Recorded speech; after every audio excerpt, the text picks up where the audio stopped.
Stick to the noise, yeah, the mess we make. Machine Pun Kelly get caught in the fake. Facts and logic with a twist of chest. Strip it down to truth, yeah, forget the rest. Humor blows the lies right out of the park. Look beyond the shadows that set the dark. Sparks of laughter fire up the night, bringing clarity where they blur the fight. Cut through the chaos, yeah, the tangled lies. Seen Pun Kelly with a set of clear eyes. Truths and jokes gonna rock this show. Step into light where the real facts glow.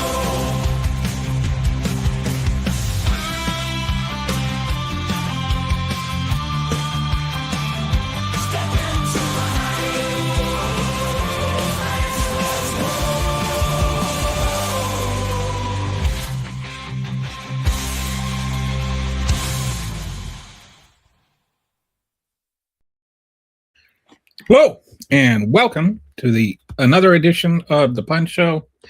I see there's some folks coming in from Twitter. I'm trying something a little differently today. Normally, I broadcast to Twitter on the horizontal feed, but I'm trying the vertical feed to see if that makes any difference to anybody. So if you're on Twitter and you want me to know which you prefer, go ahead and I'll take that feedback into consideration. But I noticed that on YouTube, the vertical feed does a lot better. And you can do both on YouTube. You can only do one or the other on X, I guess it's called. Ha ha ha. Anyway. Same thing on Facebook. If you're joining me on Facebook, let me know if you prefer the vertical or the horizontal feed.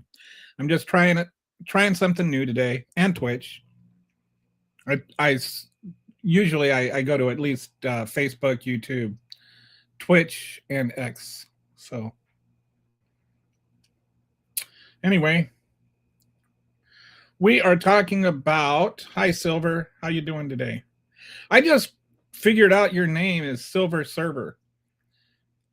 Like Silver Surfer? Is that like it's a play on Silver Surfer? That's kind of actually a cool name. I like that.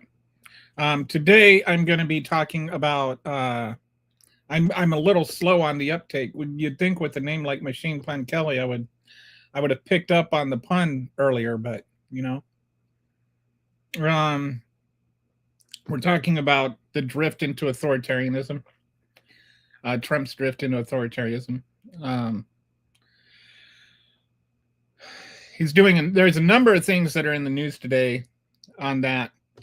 But before I get on all that, I wanted to just talk about Hillary Clinton testifying about the Epstein files. Like, of all the people that are there that they could interview, I do not for the life of me understand what light Hillary Clinton is going to shed on this topic. There was Comer was saying, well, he gave money to the Clinton Foundation, and so he's looking at those connections as though being donated by money by somebody makes you like somehow conspiring with him. He gave money to lots of people. He had lots of money to give, and he didn't always do it like as a philanthropic endeavor. It was always to get connections. But as far as anybody knows, she's never even had a conversation with Jeffrey Epstein, and had no part in his no connection to his criminal enterprise. And so there's all kinds of people that aren't being questioned. None of the Republicans could show up for what's his name's questioning. So anyway, I don't understand why. I understand why Bill Clinton's being, subpoenaed, but I just truly do not understand why Hillary Clinton is being subpoenaed. And when they're going You know, so like Olivia says Hillary was Bill and Trump's fixer. Yeah, that's just noise. That's, I mean, whatever that's supposed to mean, it, you know. Yeah, Hillary Clinton is Trump's fixer. That's such a, like, that's just, are you serious? Is that like, are you a troll like this? Yeah, nobody can see this. Does anybody believe that for real? Like, or did people just say stuff because they can say it? Yeah, Hillary Clinton was Trump's fixer. Right. I don't see how you can be serious about that, Olivia. I honestly don't. That's just nonsensical. Hillary Clinton does not like Donald Trump, and Donald Trump does not like Hillary Clinton. I think that's plainly obvious. His fixer was Michael Cohen. It doesn't have anything at all to do with Jeffrey Epstein. It's just,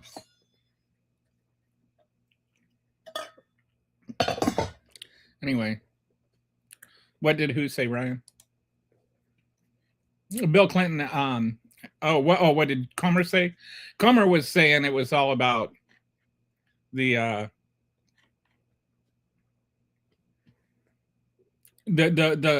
Clinton Foundation. That money got donated to the Clinton. Epstein donated money to the Clinton Foundation, which I guess if you're investigating the Clinton Foundation for some reason, then that would be a valid thing. But to investigate, you know, like to make somebody out of all the people he donated money to, like he was like he donated a lot of money to things. The reason people kept asking him to donate money to things is because he kept donating money to things. It was all part of his thing. His way to connect to people was to donate money.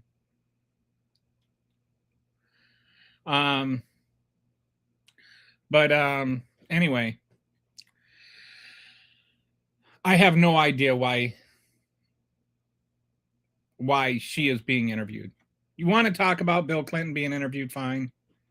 He didn't really seem to have any connection on that side of things anyway, either. But, you know, like there was some times when Epstein got invited to the White House or something. Maybe you could answer some questions about that. I don't understand why he needs to testify in person. Why just the written responses aren't enough for that. It just seems like it's more of a political thing. That you have somebody that admittedly went to Epstein Island, that said under oath he went to Epstein Island, and you're not gonna, you can't subpoena him, but you can subpoena Bill Clinton. You can. Why aren't any of the people that we talked about yesterday that are connected to his actual crime enterprise? Why aren't any of them being subpoenaed?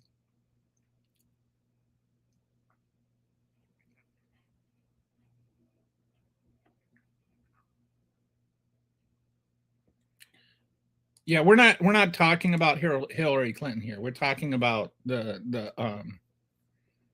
thing. I like. I don't think we need to. Like, this is not.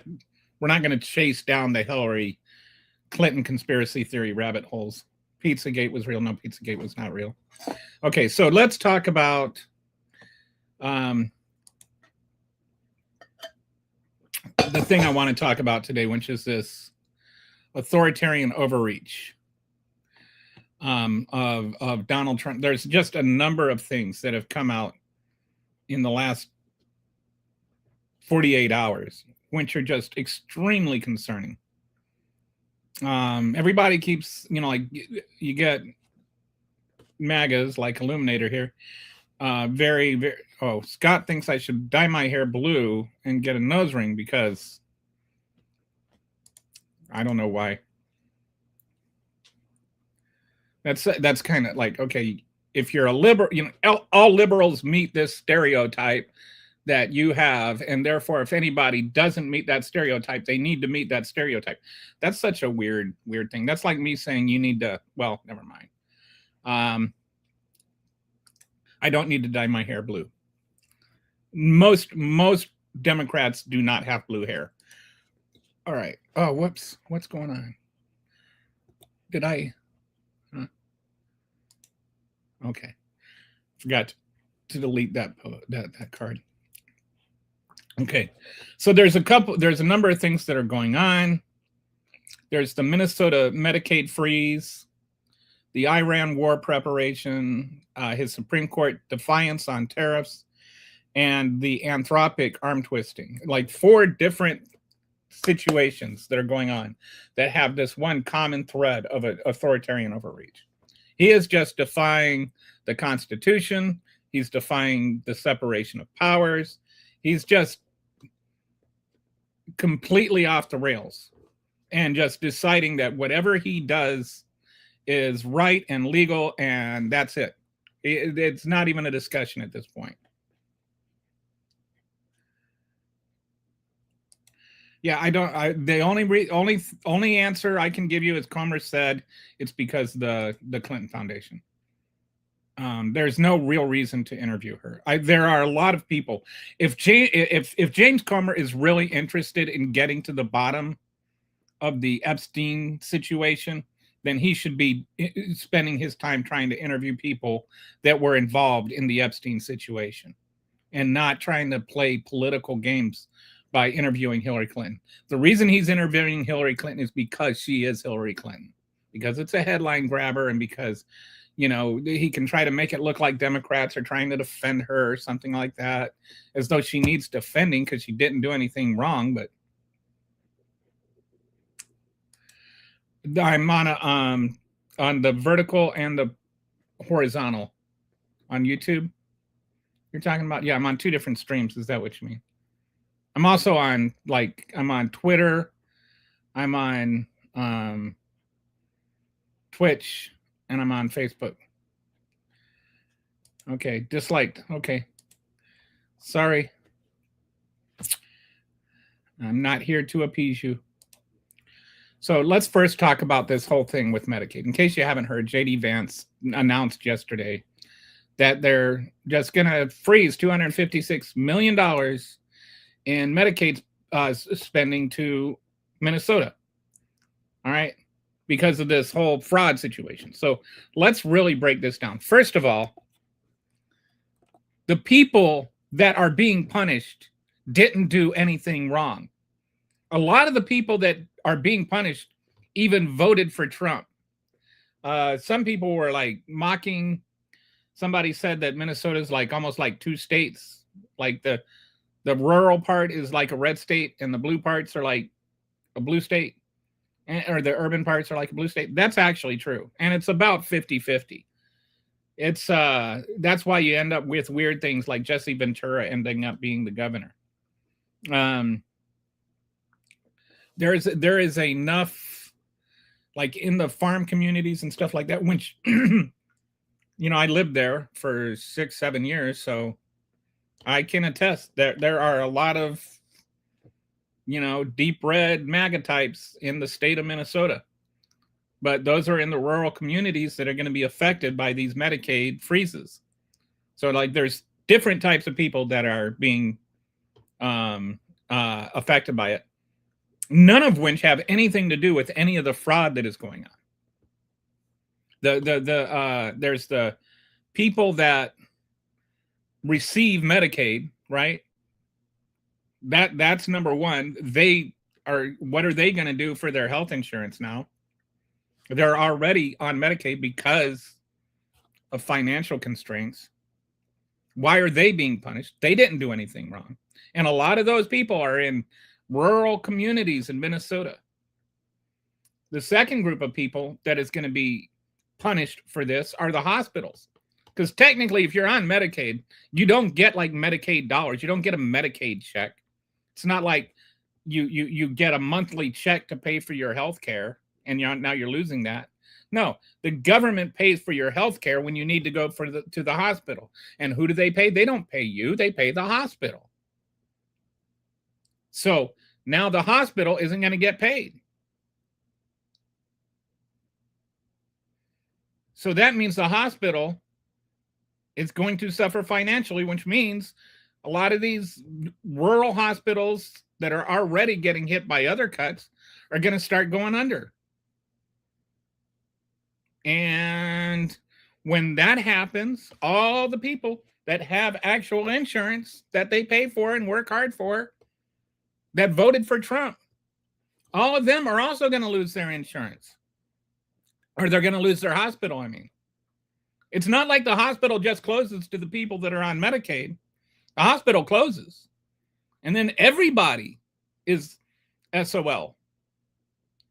So you've got people that are in rural Minnesota that all of a sudden their local hospital is going to have to close down because Donald Trump decided that he was going to punish this entire state of Minnesota over mostly fabricated and exaggerated fraud charges.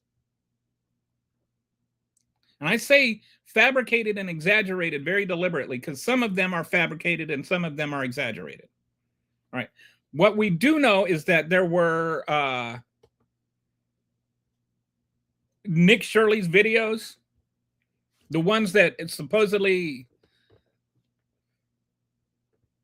went and exposed all of this fraud in all of these child care centers, that was totally bogus.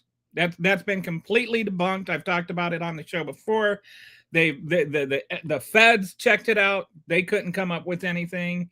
The state checked it out. They couldn't come up with anything. And the media, the local media checked it out and couldn't come up with anything. All those places actually exist. They wouldn't let him in because he was a weirdo and there were children in there. If you send your kids to get daycare, you don't want weirdos walking around with cameras being let into the building to film your children. It's like normal to lock up daycare centers, especially in this day and age where you have mass shootings on a daily basis or near daily basis. So he was just like, his entire premise was wrong. He didn't do any research. He's not a journalist. He's a shock YouTuber that does practical jokes. Then decided he was a journalist. He's not a journalist. He doesn't have any training. He doesn't know what it takes to be a journalist. He's a sensationalist. And then because people like Elon Musk and JD Vance, who just jumped on the racist tropes, had to go and retweet him, it got all popular. And then all of this crap that's happened in Minnesota ever since then is because of his lies. All the freezes, all of the ICE murdering American citizens, and all of that crap is because of Nick Shirley. It all ties back to those stupid videos that were debunked. And as much time as the media spent on spewing about them, they never spent half the time on pointing out that they were debunked. You know how many people were indicted as a result of Nick Shirley's videos? 0. None, not one person. All of the people that were indicted were already convicted for different frauds before Trump was even president. But now Donald Trump is sitting there talking about how Somali pirates and blah, blah, blah in the State of the Union. And then the next day, Medicaid funding. And by the way, Medicaid funding has nothing to do with any of the frauds. You know who does have Medicaid funding issues? The state of Texas, with like over $4 billion in fraud. You know who's not freezing funding to? Texas.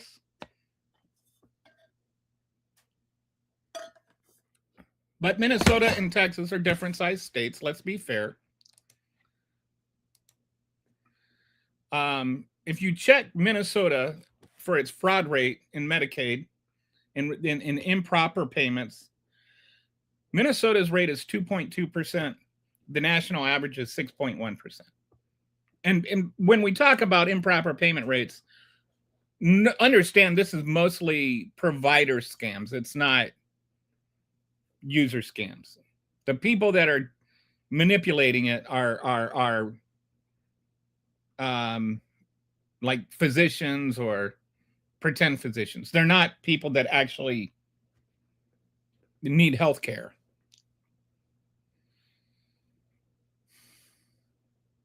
But Minnesota is actually pretty well run, well above average, nearly 1/3 the average. So there's this 259.5 million freeze. Oh, and by the way, this whole like Donald Trump was talking about, they've had 19 billion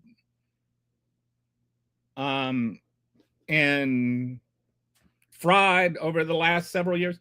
There hasn't even been that much. There's only been 18 billion. What happened is one prosecutor said in one press conference that he thought that it could be over half of the 18 billion. But what's actually been proven in court, what's actually been shown in court, is like 235 million. It's not even 1 billion. This 9 billion number that conservatives keep throwing around, it's not, there's no math behind it. It is an arbitrary number made by one person in the middle of a press conference. It's not an actual number. It's a made-up number. Stop using made-up numbers to prove your point. If you need to make things up to prove your point is made up. So now there's 259.5 million freeze that affects 1.2 million Minnesotans that have autism care, nursing homes, disabled transportation, all of that stuff. And not one of them has anything at all to do with any of the fraudsters that have been convicted. Not even most of the, only 0.7% of the Somalis in Minnesota had anything to do with it. It's all just race baited hatred. So why is Texas different? So of that 250 maybe million, only 25.7 million in fraud has actually been charged. Like in terms of actual court cases, prosecution, proven, it's 25.7 million. So let's back off that bogus 9 billion number, shall we? Then, so we send, because this is just how insane it is. So there were some Somalis involved, but they were Somalis, they were citizens of the United States. Most of them natural born citizens of the United States. Why is it if a Somali is born here and then commits a crime, then it's like, oh, he hates his country, why does he hate America so much? But like an American, a white person born here commits 34 felonies and you make him the president. Why doesn't Donald Trump hate America if committing a crime means you hate America? So they went from this fraud, and then it was like there were some Somalis involved. And since there were Somalis involved, then that means they must have been here illegally because they had, they were of Somali descent. And then because they had Somali descent, that means all illegals are somehow bad, evil fraudster people. And he tried to even extend it beyond the state of Minnesota and just make it about all the illegals all over the country are sitting there frauding. You know who's been convicted of fraud? Donald Trump. More fraud than 25.7 million, in fact. Meanwhile, in Texas, there was a case, I guess it got cracked about a few weeks ago. There's $4 billion in fraud in 1 year. There's about 2.2 million undocumented migrants. Do we have ICE running amok in Texas? No. And you're like, oh, well, they don't have sanctuary states and cities and blah, blah, blah, and they turn over their prisoners. Well, so does Minnesota. There's not a single case in Minnesota, in a Minnesota state prison or a Minneapolis prison, where they refuse to hand over a inmate, an undocumented migrant to ICE. It's never happened. That's all. Just stop watching Fox News, please. All you get on that channel is disinformation. Look up the facts. So anyway, Texas has a lot more fraud going on and a whole lot more illegal immigrants and a whole lot less of ICE running around murdering people. They've only murdered one citizen in Texas. They murdered 2 in Minnesota. Why? Because Greg Abbott is governor, because it's a red state.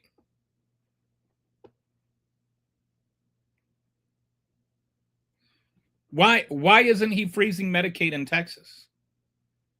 Could it be because Minnesota is Democratic led and Texas is Republican? This is not in fraud enforcement. It's political weaponization, period. All right, so let's go back. We're going to look through. Along with your explanation, can you give us your thoughts about what you would do?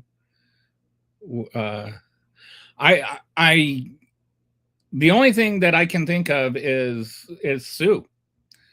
This is brazenly illegal, because it's not so much about the state as it, or the politics of it. It is about the fact that people in the state of Minnesota pay federal taxes.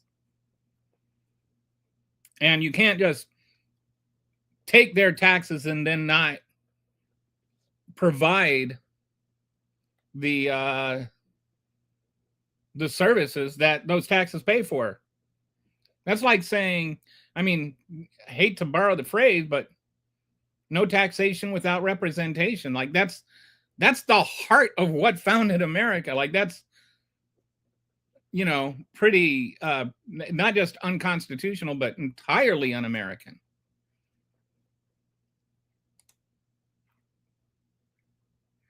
The guy that the guy did not expose Minnesota. That's what I'm not saying that the guy that exposed Minnesota is basically wrong about everything.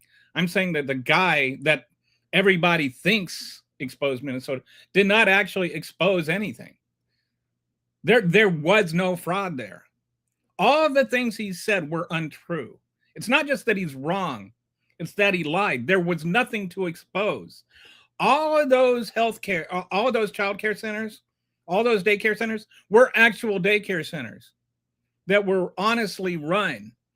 There was no fraud there. You can't expose something. It's like that's legal. How do you expose something that's legal? The word exposed even still latches onto this idea that somehow they were doing something wrong and got caught.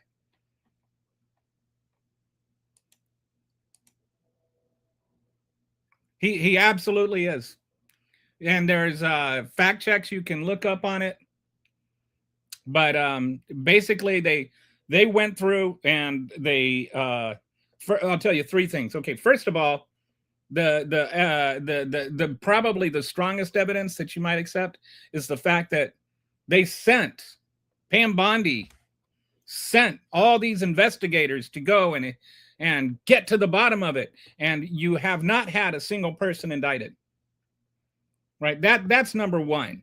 Because you know, if there were indictments out of it, Pam Bondi would be making would definitely be. She would announce a live primetime press conference about it, and there would be heralds blowing trumpets and all kinds of stuff.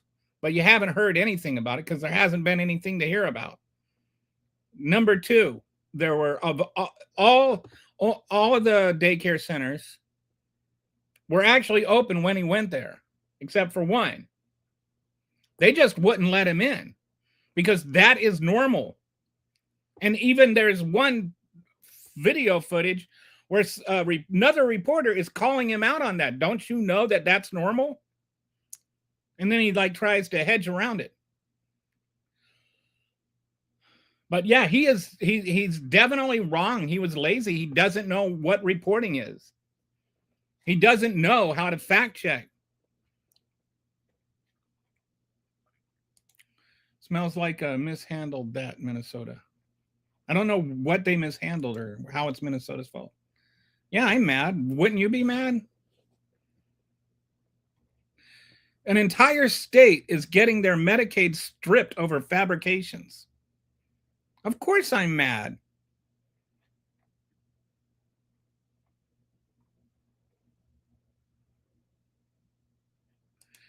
Most people don't believe that Donald Trump was railroaded. Most Republicans believe Donald Trump was railroaded. Most people believe he was convicted of a crime. Renee Good was a registered professional agitator. Yeah, blah, blah, blah, blah. Neither one of them was, we're not going to go into that. They wouldn't have been there if Donald Trump had not sent ICE there to get all, to get behind all this Nick Shirley nonsense. It's just, MAGAs try so hard to defend every evil thing that Donald Trump does. MAGA would be mad if they knew how to read. They would be. Personal is a bot. Seen you on another live chat. Oh, is personal a bot? All right. Well.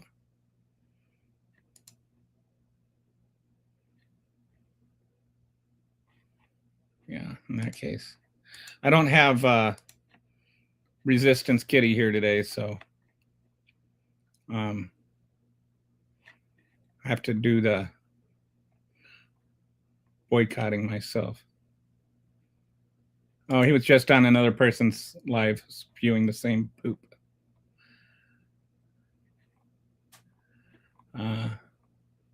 So Battle BR thinks clip that. Said the same thing word for word. Oh, he's one of those pasters. They just paste the same comment in over and over ago.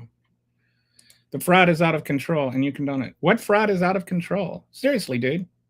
If they, okay, what has been prosecuted has been prosecuted. Number one.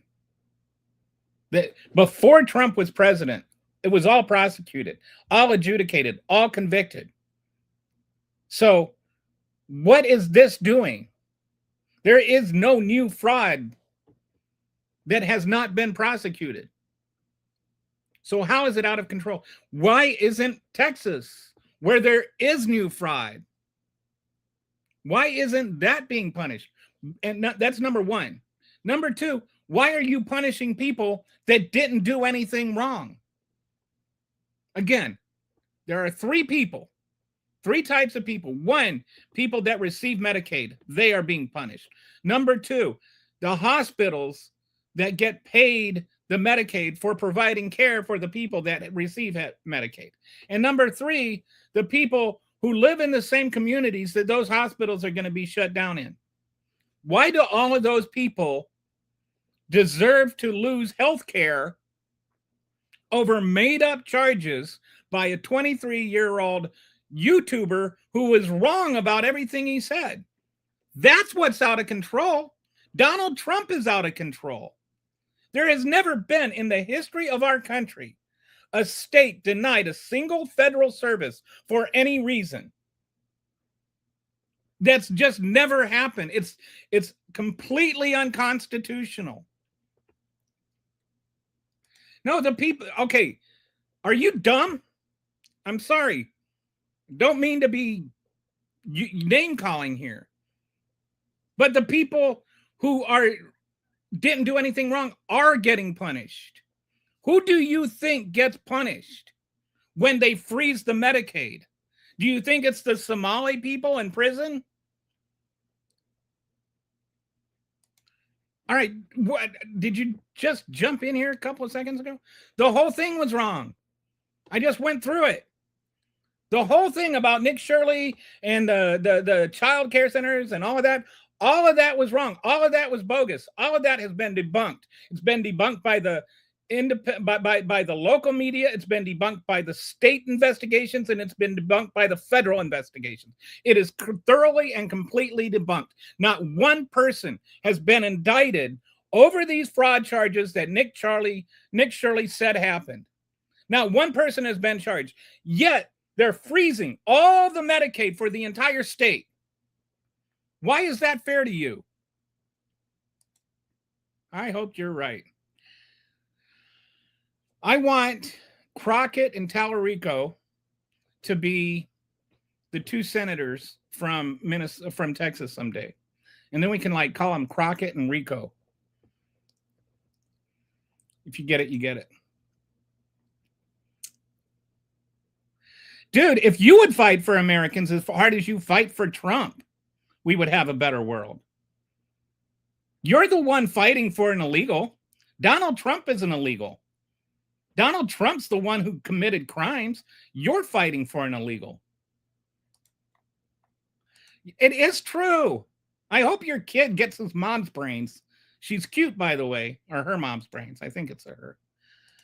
If you watch Fox as your primary news source, you're definitely getting lied to. They just charged that Somali woman. That had nothing to do with Nick Shirley's charges. That has nothing to do. That was the thing that was already under investigation, dude. You need to learn to read. Read, buddy. Don't just watch the Fox News and think that everything that they're telling you is right.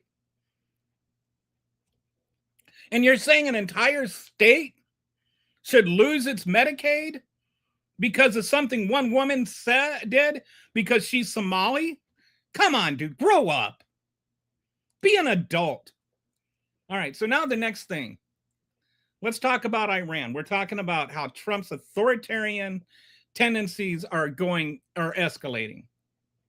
So right now, Mr. No New Wars president has 2 aircraft carriers out in Iran, over 12 warships. They've been out there for a couple of weeks. For what? Why are we threatening war with Iran? What is the danger to Iran? Or a danger from Iran? Trump says they're rebuilding nuclear weapons. So let's talk about this whole thing.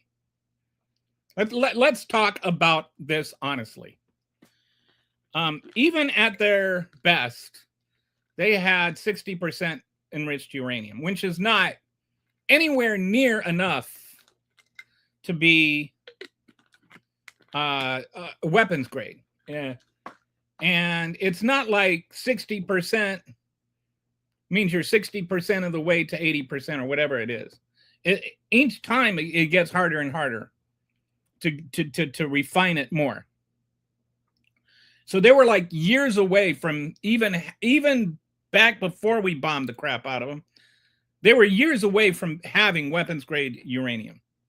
That's number one. Number two, they didn't have any kind of delivery device for it.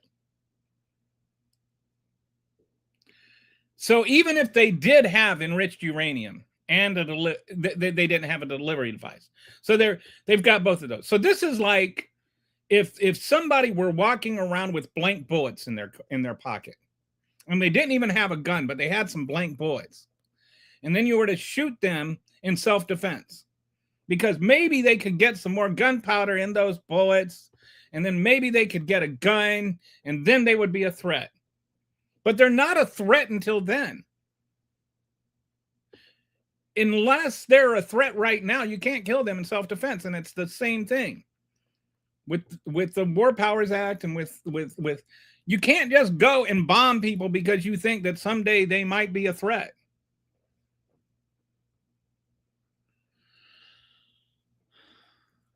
Wyckoff is saying they're a week away from a bomb, which is just crap. Nobody believes that's true. Remember, this is a man that we know for a fact had invasion plans for Iran drawn up in his first term. He wants to invade Iran. That's why he has wanted this ever since Barack Obama actually made a nuclear arms agreement with Iran to keep them from getting nuclear weapons. There was all the stuff that Trump is saying it's impossible to get now. He canceled. Donald Trump is the reason that we don't have an agreement with Iran right now. And now he's like pushing for war. And this is an unconstitutional war. And I'm not going to say he's the first one. If you watch my show more than, if you're a regular, I have consistently been on this. I think both sides, including Obama, including even to a lesser degree, but still with Bill Clinton, the only president that has not, Biden didn't really do anything, but every president since basically Kennedy,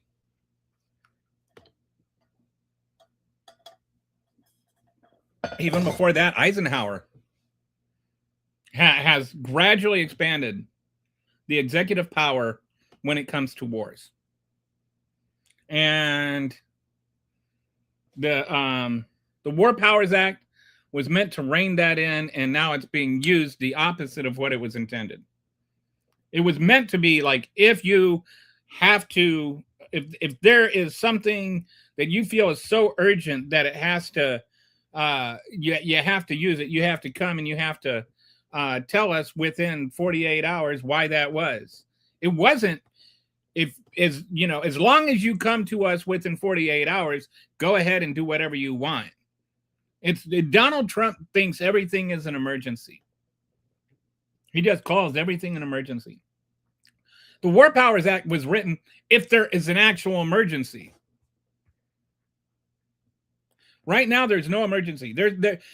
Iran is not any kind of a threat to us or to Israel or to anyone else. The only threat to stability in that region is Donald Trump and maybe Israel. All right, so probably got some conservatives, right? So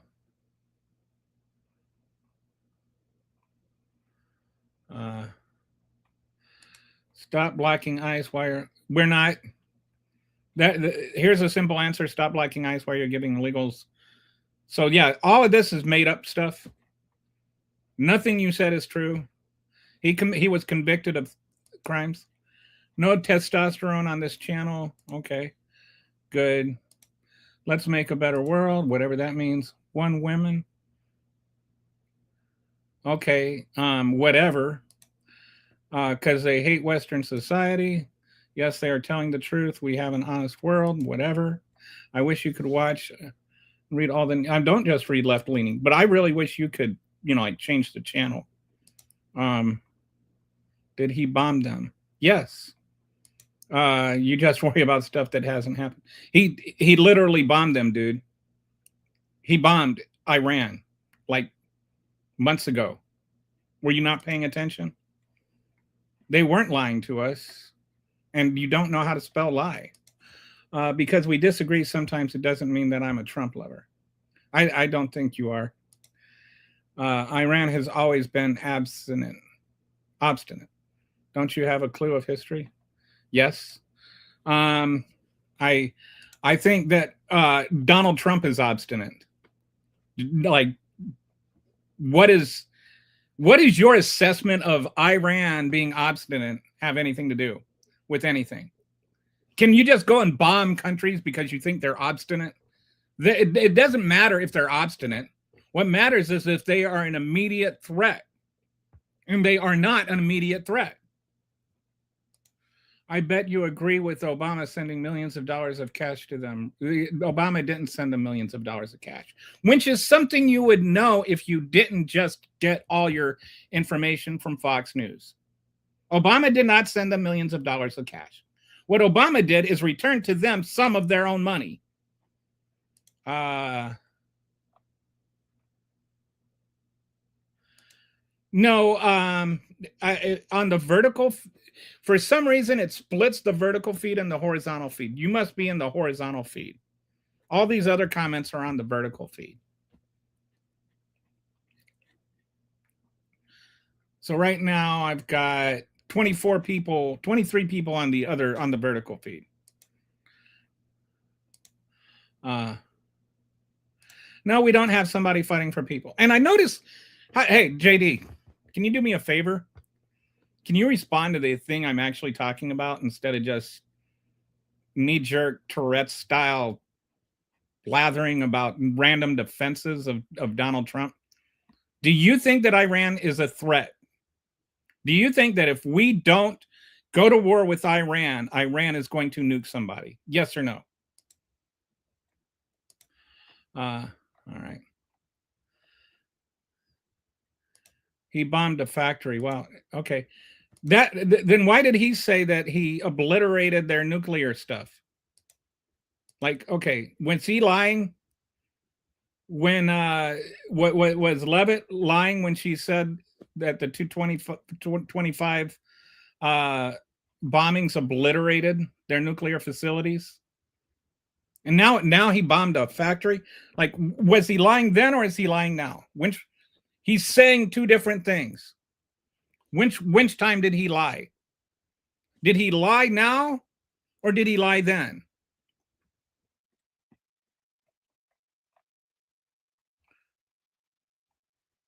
Clinton sent. No, he didn't.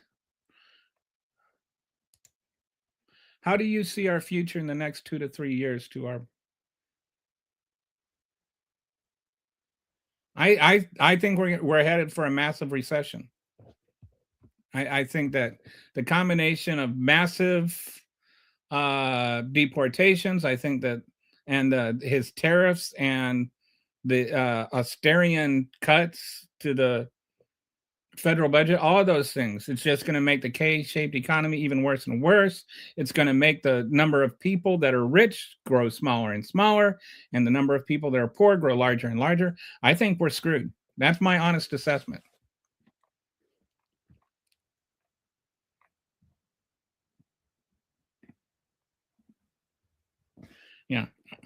Yeah, I know what you mean under Trump. All right, so number one, he's freezing Medicaid to a bunch of innocent people for no reason at all, except that it plays to people's racist inclinations about Somalis. That the people that are suffering are not Somali. A lot of them even voted for Trump. Probably over half.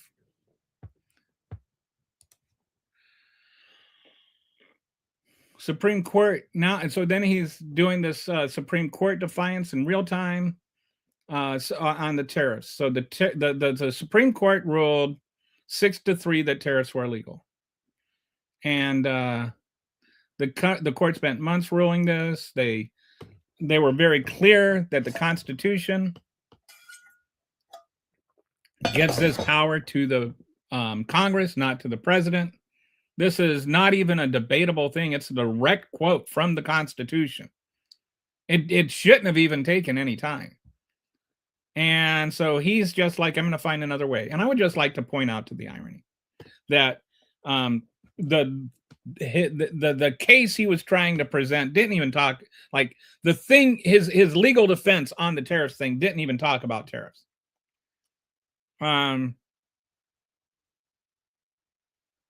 And when Joe Biden got student loans struck down and he tried to find another way, it was a feces slinging contest on Fox News about how he wouldn't just accept the Supreme Court's ruling, how he had to just, how he should take this, and, you know, all of this kind of stuff. And it doesn't matter to me. I'm not going to get in a debate about the student loan things. I'm just saying, if you were upset about Joe Biden trying to find a different way on the student loans after the Supreme Court said it was unconstitutional, then why aren't you, in principle, seeing Donald Trump as doing the same thing? Is it that your principles changed to meet Trump? Could that be it? That you really don't have principles? That it's really more about you're the one being partisan here? Have you thought about that? Is Donald Trump subject to the Constitution or not? I don't recall Joe Biden saying that the decision was a disgrace. I don't recall him calling out the Supreme Court in the State of the Union or insulting them, or all the just nasty things that Donald Trump says about the Supreme Court, including the ones that he appointed. At least two of the ones he appointed. So he's trying this Section 122. They expire in 150 days unless Congress extends, which is unlikely. When he talked about we can do this without Congress, Mike Smugface Johnson was up there just clapping away, making himself out to be some kind of hero or something. Just the smuggest face man. My slap muscles twitch when I see Mike Johnson. But yeah, just fully deferring the power of Congress to the president. This isn't even a close, like there are a lot of legal experts that will say that the Supreme Court got the ruling on Biden wrong, on the student loan forgiveness wrong. There is no one that thinks that they got other than the three amigos that voted against it. Even like Scalise. This is how ironic it is. There was Scalise's argument in overturning the student loan thing was that he invented this major question doctrine. Like, this thing was so big, the student loans was going to cost the country so much money that it was a major question, and a major question like that should only be resolved by Congress. That was his reasoning, and that he wrote the majority opinion. But now, literally putting a tax on the entire world, and or on a tariff on the entire world, taxing the American people billions and billions of dollars, if not trillions of dollars, and then in spite of the fact that this is something that the Constitution unambiguously gives to the Congress, not the president. And I want to point this out. The whole taxation without representation thing and all of that, the taxation that they had, that they didn't like, that there was no representation for, and all of that kind of stuff, the reason they were throwing the tea off the boat in the Boston Tea Party, all of that, the tax was tariffs. The entire revolution was fought over tariffs being assigned by one person. So when they made when they wrote the Constitution, and they said, tariffs are by Congress, that was very, very, very intentional. They did not think one person should be deciding what the tariff rates were for any country, much less the entire world. And then you've got Donald Trump sitting there slapping a 39% tariff on Switzerland because he didn't like the tone of voice the president of Switzerland talked to him with. Like, that somehow constituted a national emergency. That is, come on. Even if you're MAGA, you got to admit that's a little bit much. And it's not Switzerland that pays the price for that. It's you.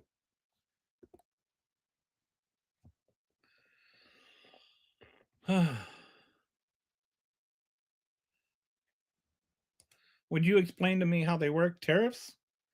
Okay, so let's say that Bob runs an import-export company, and he wants to order widgets, and his widgets are $100 a piece. And then Donald Trump puts a 15% tariff on widgets.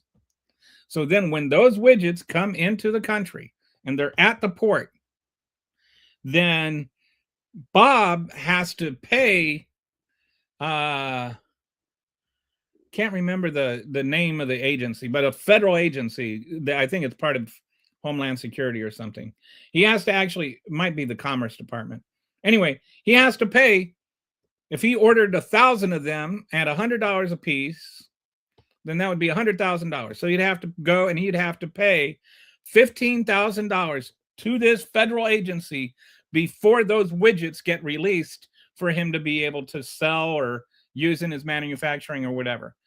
The person that pays, that actually pays the tariff, is the person that imports them, or the business that imports them.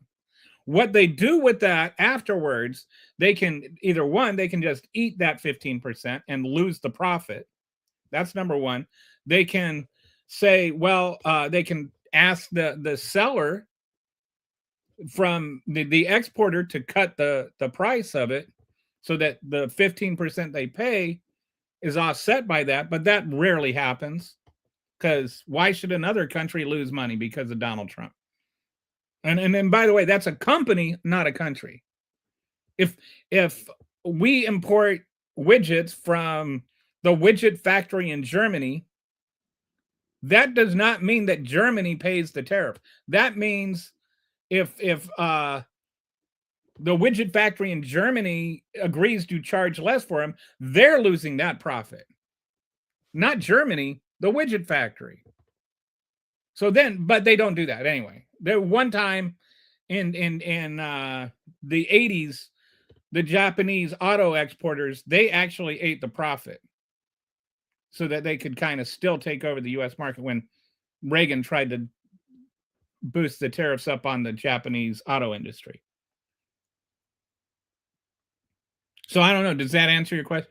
So then he can, the guy that imports it, he could, if he's selling them outright, he can add it onto the price.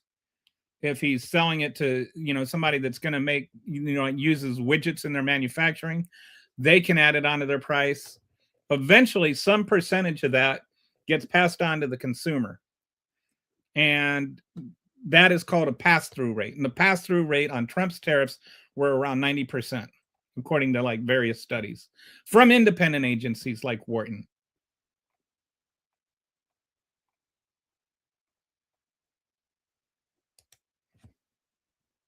If you believe Trump wants us to suffer from them, you're crazy. Why would he want? Because he doesn't, like on the tariff thing, he's just too dumb to understand how they work. He honestly does not understand how they work. He thinks other countries pay them. He keeps arguing that they don't.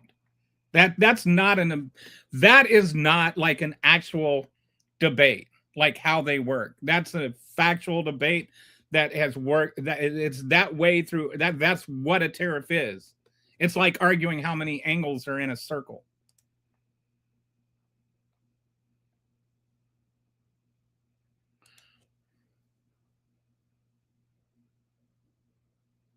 Okay, first of all, that is sort of nonsensical. Okay, so first of all, exporting and importing are not the same thing. One of the things is we have the largest economy in the world. All right. Since we have the largest economy in the world, we tend to be the largest consumers in the world. We buy more things. All right. We don't have the most people, but we have a lot of people. And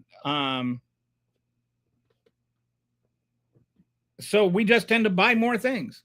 Like Madagascar doesn't have that many people. Madagascar is not going to necessarily buy as many things as they sell because they're not that big of an economy. And what is fair is also relative. Like what the free market is supposed to be what's fair, right? That's what conservatives think. And number two, and the next, we had trade agreements that Donald Trump himself designed. The trade agreement with Canada was his trade deal. He called it the greatest trade deal in the history of the world when he signed it. The trade deal with Mexico, which was part of the same trade deal. The trade deal with Europe. All of those trade deals that he was complaining about were trade deals he made. And then he literally even said, what kind of crazy person came up with these? So let's stop importing from anybody. But that doesn't make any sense. We aren't stupid. But here you are arguing about it. No. They're not. Germany lowers the price and companies buy it and sell it high. That's if Germany, like, first of all, Germany doesn't lower the price. The company in Germany lowers the price. That's number one. And number two, the company in Germany isn't lowering the price. That's not happening. That very, very rarely happens. Like I said, the only time that really happened was in the 80s with the Japanese auto industry. So Germany does not, I mean, like, he was only like insulting her. Germany does not. Yeah, they sell some. That, do you know who has just signed a big, huge trade agreement? Thank you, Winner. You know who just signed a big, huge trade agreement? China and Canada.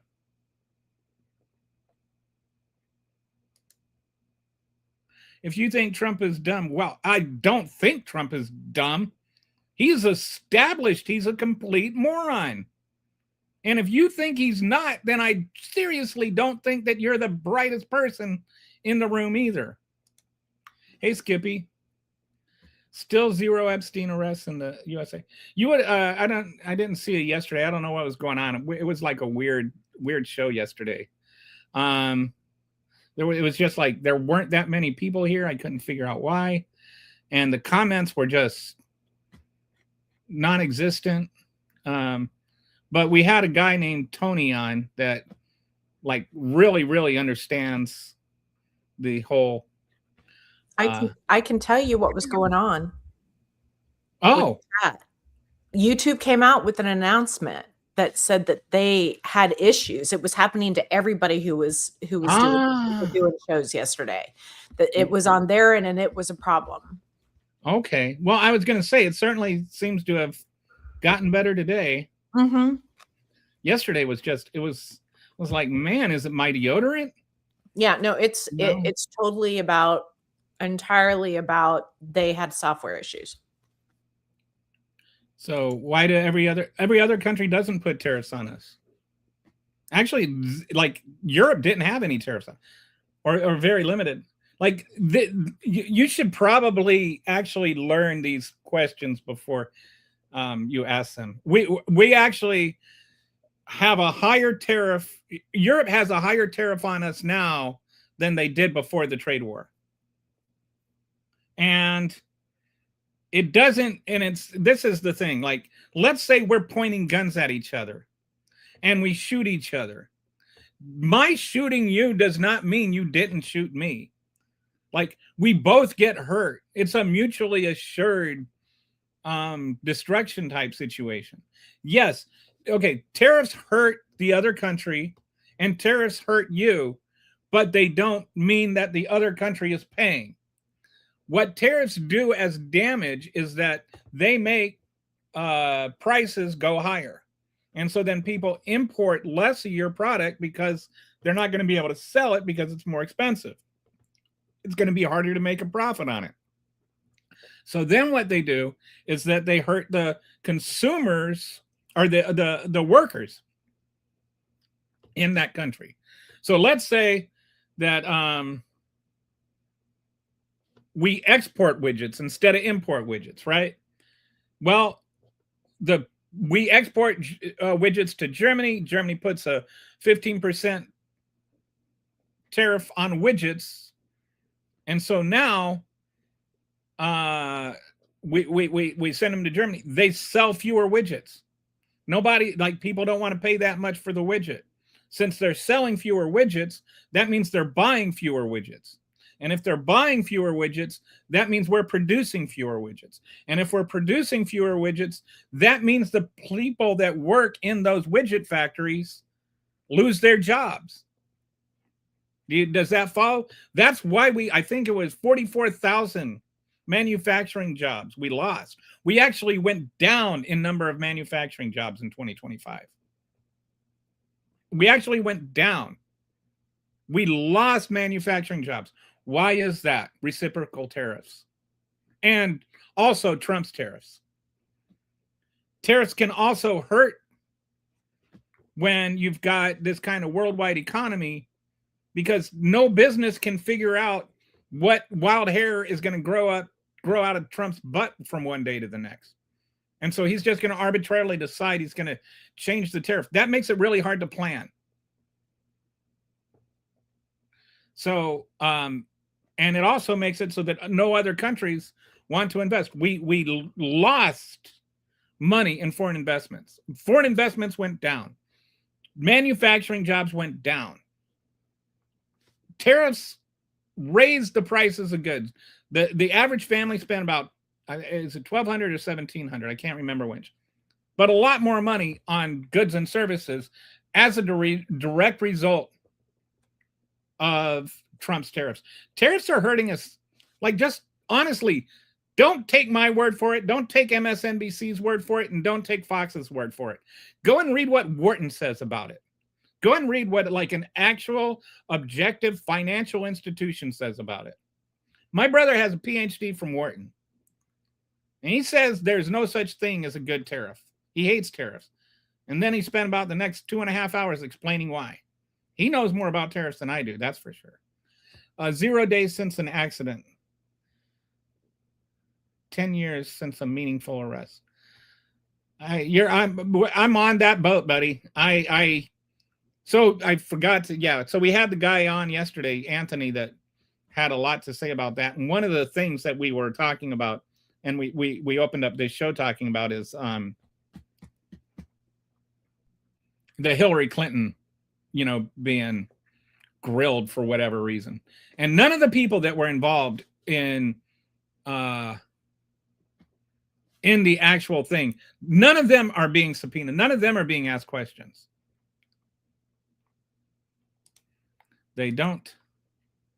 And yeah, you're talking about they don't put the tariffs on us and stuff. Anyone going to really try to convince people that the USA can't be self-sufficient? We can't be self-sufficient. Not without noticing. We learned that in World War II. And we shouldn't be. We don't need to be. Why even try to be? Senators, oh, goodness gracious. Are you seriously? Are you being serious right now? First of all, senator, she's not a senator, she's a representative. And secondly, what about when they were yelling at Joe Biden that he was a liar? What about when they were yelling at at Barack Obama that he was a liar? Were you saying that then, or is that just because he was sitting there insulting, like he was throwing out this racist, nonsensical, anti-Somali stuff? Like, why didn't it offend you that he was being a racist in the middle of the State of the Union? Why didn't it offend you that he was calling the Democrats traitors during the State of the Union? When's the last time you saw a Democratic president do that? India and Europe. And Murray's just back from China too.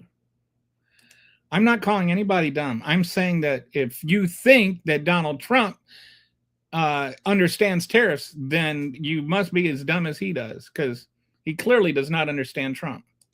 If you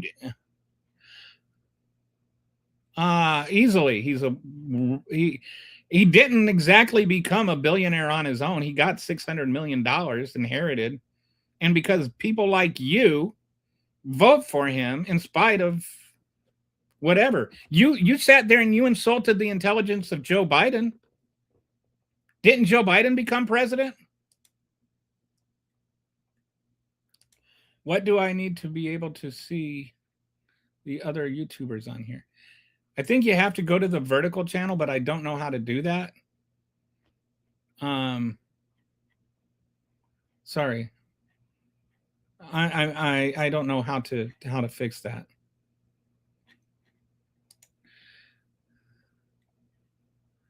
I don't. Who are you talking about? Not knowing anything about international trade.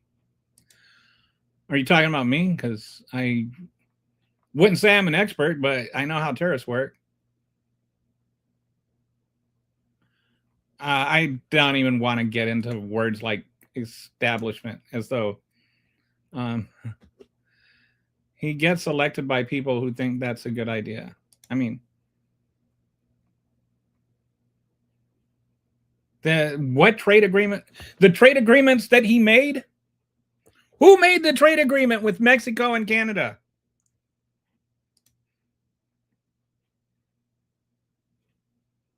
I agree. It's the worst administration we've ever had.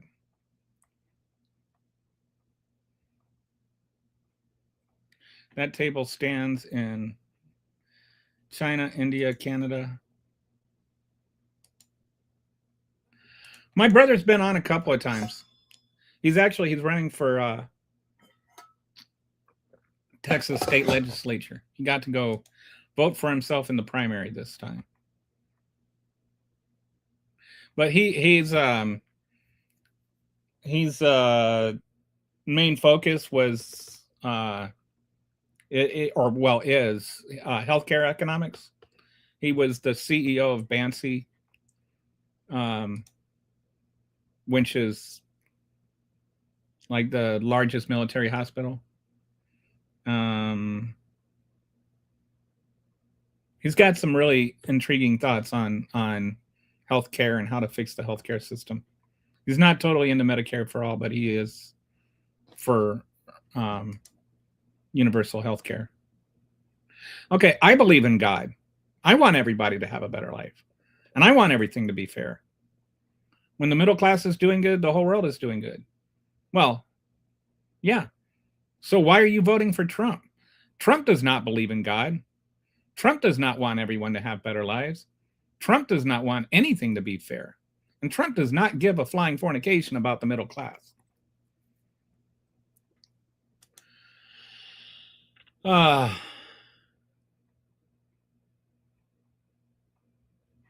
Democrats work for the system. Oh, look, more vague, arbitrary language.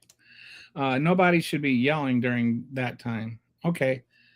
But were you like, I mean, what about everything else, dude?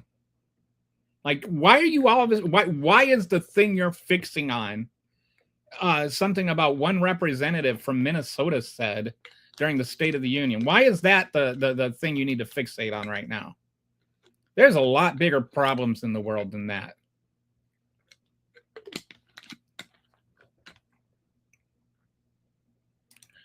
Stop holding people. I think, yeah, stop holding people to a higher standard than your president. Like, anything to avoid talking about the fact that Donald Trump is defying the Constitution, the Supreme Court, and 250 years of American history by deciding he gets to unilaterally decide what tariffs to put on the entire world, no matter how much damage it does to the American people. Oh, you know, Omar raised her voice in the State of the Union. There are no rigged elections. All right, JD, I'm sorry. You're just not a real person. Because that's not what you're talking about.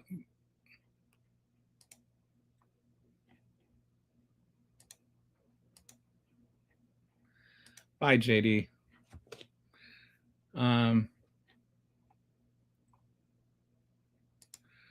Yeah, how soon we forgot about what is... I think you missed my point here, that when Biden did it, you complained about it. But like what Biden did was actually far more defensible. Like Joe Biden didn't directly contradict an actual clause in the Constitution that was maybe the most singularly important clause in it based on why we fought the revolution in the first place. But you were all upset about him trying to replace the, like trying to overcome the student loan forgiveness. But now it's just like, well, Donald Trump's okay to do it.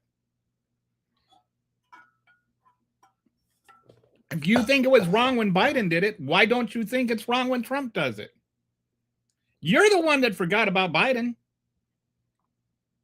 I already brought up Biden. Yeah, I'm with the ones that didn't even show up.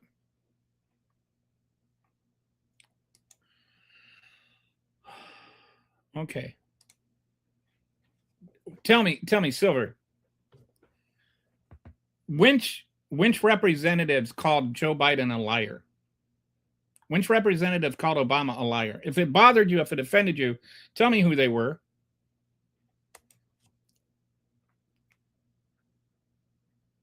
Yeah.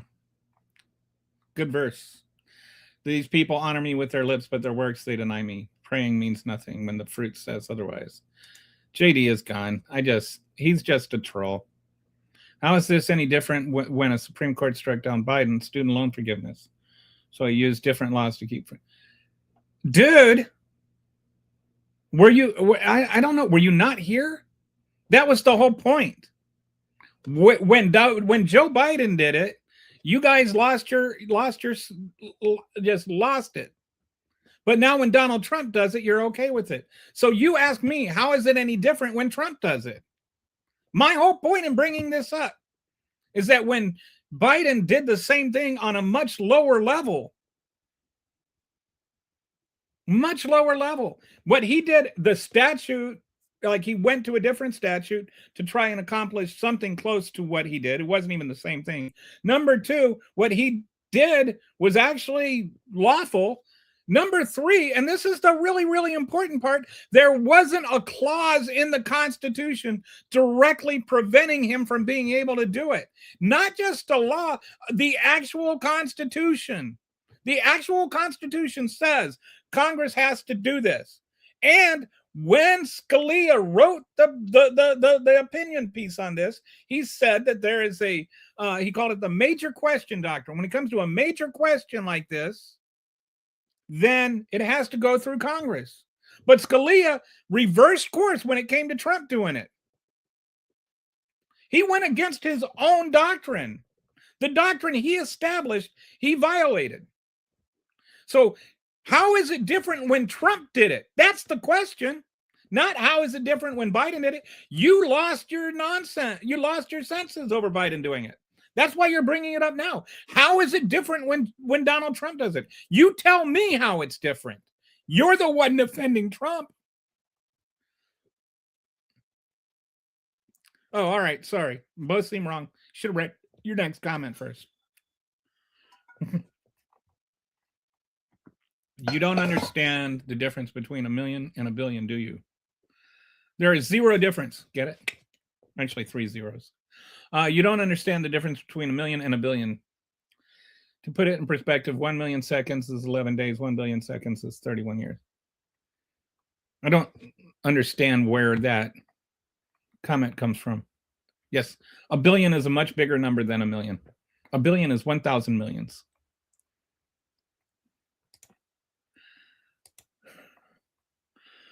What is student? What's student?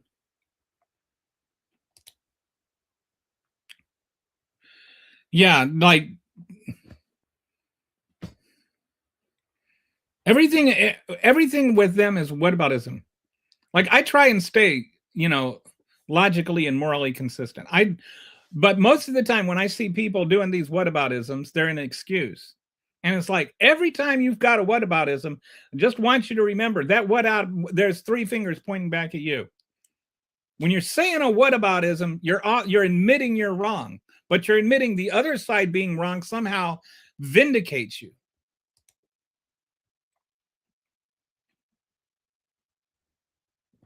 Thank you. for expanding on it. I haven't read too much on into just have some articles on it the past few days. There's if you want to look at the look at my channel, I have an explainer video on the decision and how, because it's one of the things, it actually pisses me off a little bit. The media did not point this out more, that Alito, because maybe because the election, the decision was 6-3, and so they didn't go much into the minority opinion. But the fact that Alito actually went against his own doctrine, the doctrine that he used to strike down the student loans, I just found that incredibly ironic. I don't know what that has to do with anything. Do you think what do you think it's okay for Donald Trump to violate the Constitution or not? I'm not trying to vindicate anybody. I don't know what you're talking about there. I'm not necessarily talking. I don't know if I'm talking to you. There's more than I don't. But I just wonder. I mean, like, not everything is being addressed to you personally. There's more than one person I'm speaking to.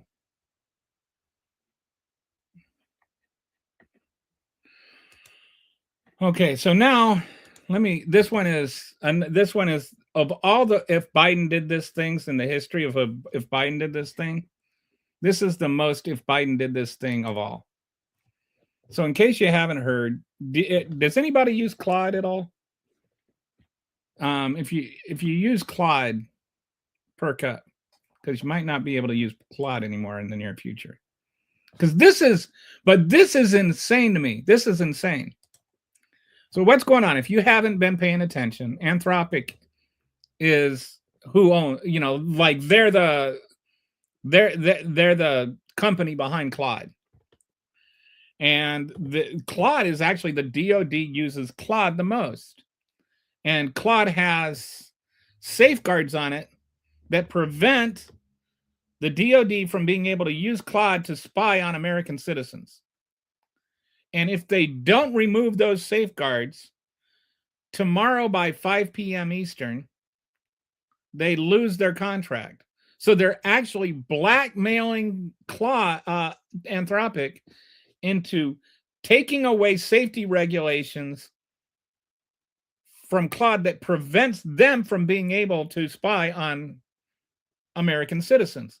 So why do that if they're not planning on spying on American citizens? And Anthropic has a red line: no use of AI for autonomous weapons. That's one red line. And their second one is no mass domestic surveillance of Americans using AI. So they will not let their AI, they don't want Claude to be used to spy on American citizens. And they're being told, if you don't do it, we're going to drop our $200 million contract. And $200 million is a lot to these AI companies, right? Like that's enough to kill them. So they're either going to yank the contract. That's one threat.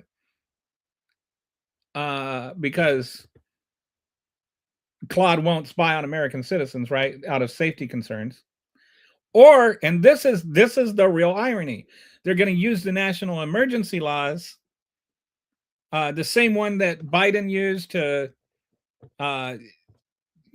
build up the vaccines, to force corporate compliance. The Defense Production Act was designed for wartime manufacturing shortages. But they're going to use that to invoke Anthropic, to force Anthropic to let the DoD continue to use Claude and usurp its safety procedures. And they're saying their excuse for doing this is safety. Like, on the one hand, the way they're going to blackmail Anthropic and do this thing is to say that they're not safe enough. But then if they do decide to invoke the Defense Production Act, it's the only way we can be safe. So they're opposite. Either Anthropic is not safe enough, or we're not safe without Anthropic. That's what the DoD is saying. One way or another, we're either gonna destroy your business, or we're gonna take it over. And I guess, as far as I'm concerned, like, I think about communism and how we're always being told that the Democrats, they're a bunch of communists. Communism is taking over the means of production, right? This is literal communism. Literal communism. And if Joe Biden did this, if a Democrat in the White House did this, there would be insanity. It would be a feces tossing contest on Fox and Friends, as everybody just had a voice raising competition to see who could yell the word communist the loudest. This is just an insane, ridiculous thing. All right.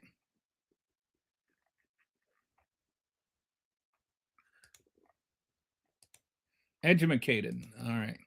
The Dems have pushed all normal people out of the party. Y'all went after the kids. We didn't go after kids. We didn't open the borders. We didn't support illegal aliens over citizens. Johnny, have you ever read a book? How do you think the SLC ruling on tariffs will affect the trillions of dollars pledged? Oh, don't pay any attention to that. Okay, first of all, it's not even the trillions of dollars being pledged is not a real thing.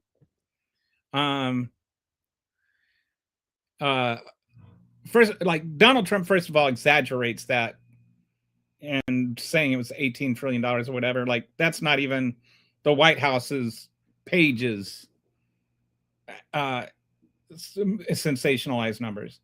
On the White House page, it says 4 trillion, which is actually still hyperbolic nonsense. Not a single dollar of those pledges has actually been invested. And if you pay attention, all of the money that has been pledged is none of it has any legal way to enforce it. And there's reasons for that. Like, if Donald Trump were to make a trade agreement and say, I pledge $5 trillion to go to Germany. Well, how's he going to enforce that? Is he going to come back and make American companies build factories in Germany? Like, it was a commitment to try or whatever. And all of those things take effect after Trump is out of office. So all they're doing is just telling him what he wants to hear to satiate him. None of that money matter. None of that is even remotely realistic. And Trump's embellishment of the made up numbers are even more embarrassing. Like, that's not a real thing. That's why I want to that's why I focus on the actual number, the actual figure for foreign dollars invested, the actual amount of money foreign countries invested in 2025 was down like 30% from 2024. We're getting less actual dollars invested in the United States from other countries. I hope they can seek asylum in Europe as a company if they resist. It is hilarious that this boomer is still choosing a side. Politicians are corrupt and paid for by Israel. Oh, all politicians. Okay.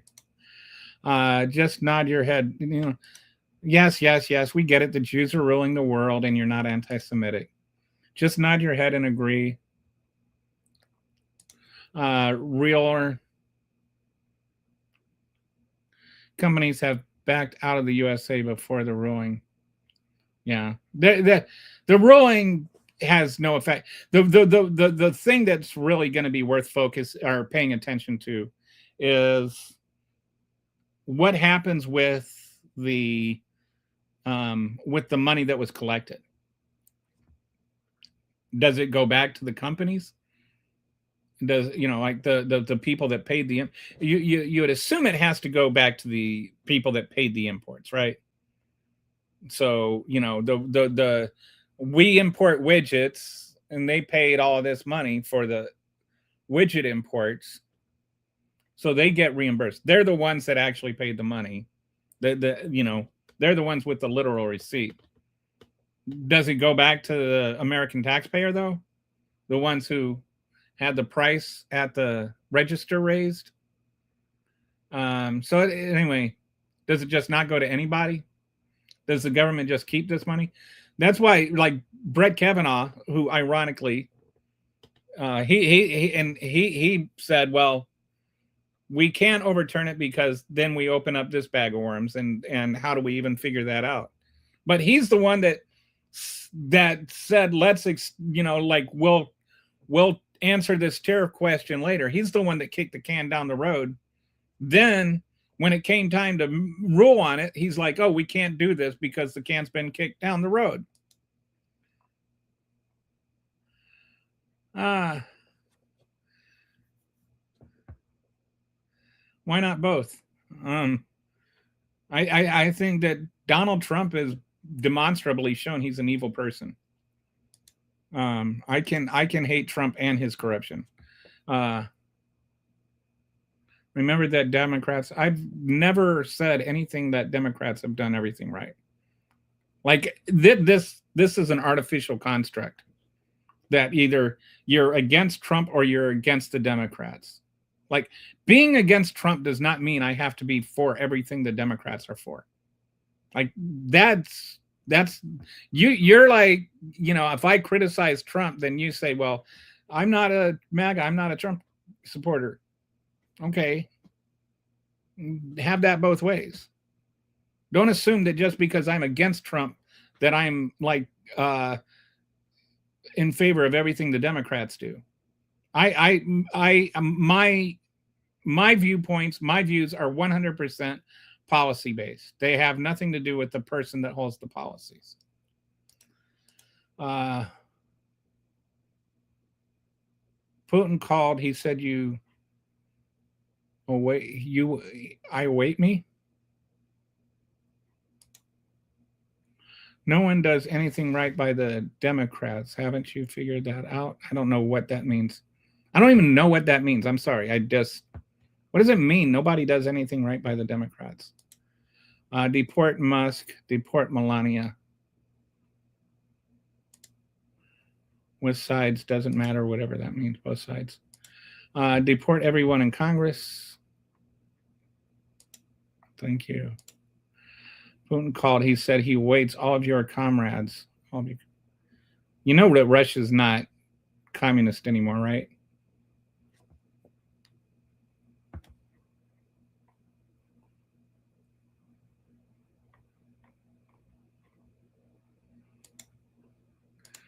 We don't allow anti-Semites to spew drivel in here. All right.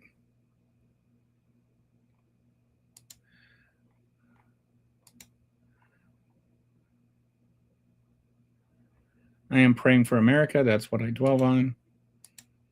Kelly, I'm just curious. Am I retirement age? Man, how old do you think I am? I'm 58 years old. It doesn't matter, dude. Do I look like I'm 70? I mean, at least I still have hair I can comb.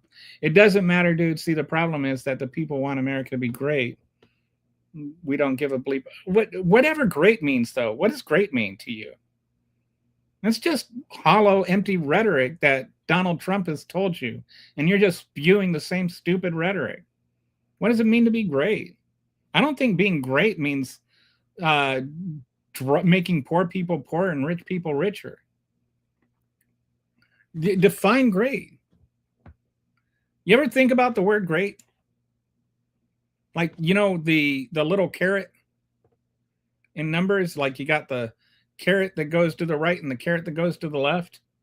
And those are like the greater than and lesser than. So when the word great actually means more. It means bigger. It means larger. You say great big. You don't say great small. Right? Great means bigger. It means more. Donald Trump is petty. Donald Trump is lesser. He wants to make America less again. He doesn't want to make America great again. He wants to make America less successful. He wants America to have less rights. He wants to make America less again. I want to make America great again. But I don't think that the way to do that is to shout empty slogans and repeat them as though they're policy. Yeah, America being great relies on both sides feeling they were treated fair. I think even I agree with you, but America will be truly great when we're not talking about both sides anymore. Like, we're just people. Russia is communist. You just slashed communist and fascist. Have you ever taken a political science class? My hope is that post-Trump, we will see splintering on the right. As of right now, everyone on the right is lumped together, but very drastically in beliefs. I think that, actually, I disagree. I think that there are, like, even in this chat, right? You have Skippy. You have Silver Surfer. You have, I don't know if you're on the right. You have some hardcore MAGAs. So you have people that are on the right that do not identify as MAGA. I think that we have a growing number of conservative people. And like, conservatives are not MAGA. Like Joe Walsh. He is not a MAGA, but he is a conservative. I would say Donald Trump is not even a real conservative in most ways. Real conservatives don't put tariffs on the world. He's redefined what the Republican Party is. And in a lot of ways, you could say he's the real rhino. He just changed what the policy means. Just like Hitler. I mean, if you really want to, I'm not trying to compare Trump to Hitler, so don't get me wrong here. The Nazi Party was actually a socialist party, and Hitler took it over. And the Nazi, like, with this fascist movement. And so he was not a socialist, trust me. Even the poem, the way it was originally written, was first they came for the socialists. The very first people he persecuted were socialists. He blamed the can't remember it, the bombing of that one building, Reichstag or whatever. He blamed that on the socialists. He persecuted socialists. He wasn't a socialist, but he was a Nazi. He changed what Nazi meant. The original Nazi party was a socialist party that he turned into a non-socialist party. Donald Trump took over a conservative party that was called the Republican Party. It's still called Republicans, but it's no longer a conservative party. And there are a lot of people that used to call themselves Republican that are conservatives, ranging from Michael Steele on MSNBC, who was the chairman of the RNC, to Joe Walsh, who was a representative, Republican representative. He was a Tea Party guy. Joe Scarborough. So, you know, they were all Republicans. What's her name? Even Nicole Wallace. Was it Nicole Wallace? I think it was Nicole Wallace who worked for the Bush campaign. So you got a lot of people that were conservatives that are now and maybe in some ways still are. I don't think Nicole Wallace is, but I think Michael Steele is largely conservative.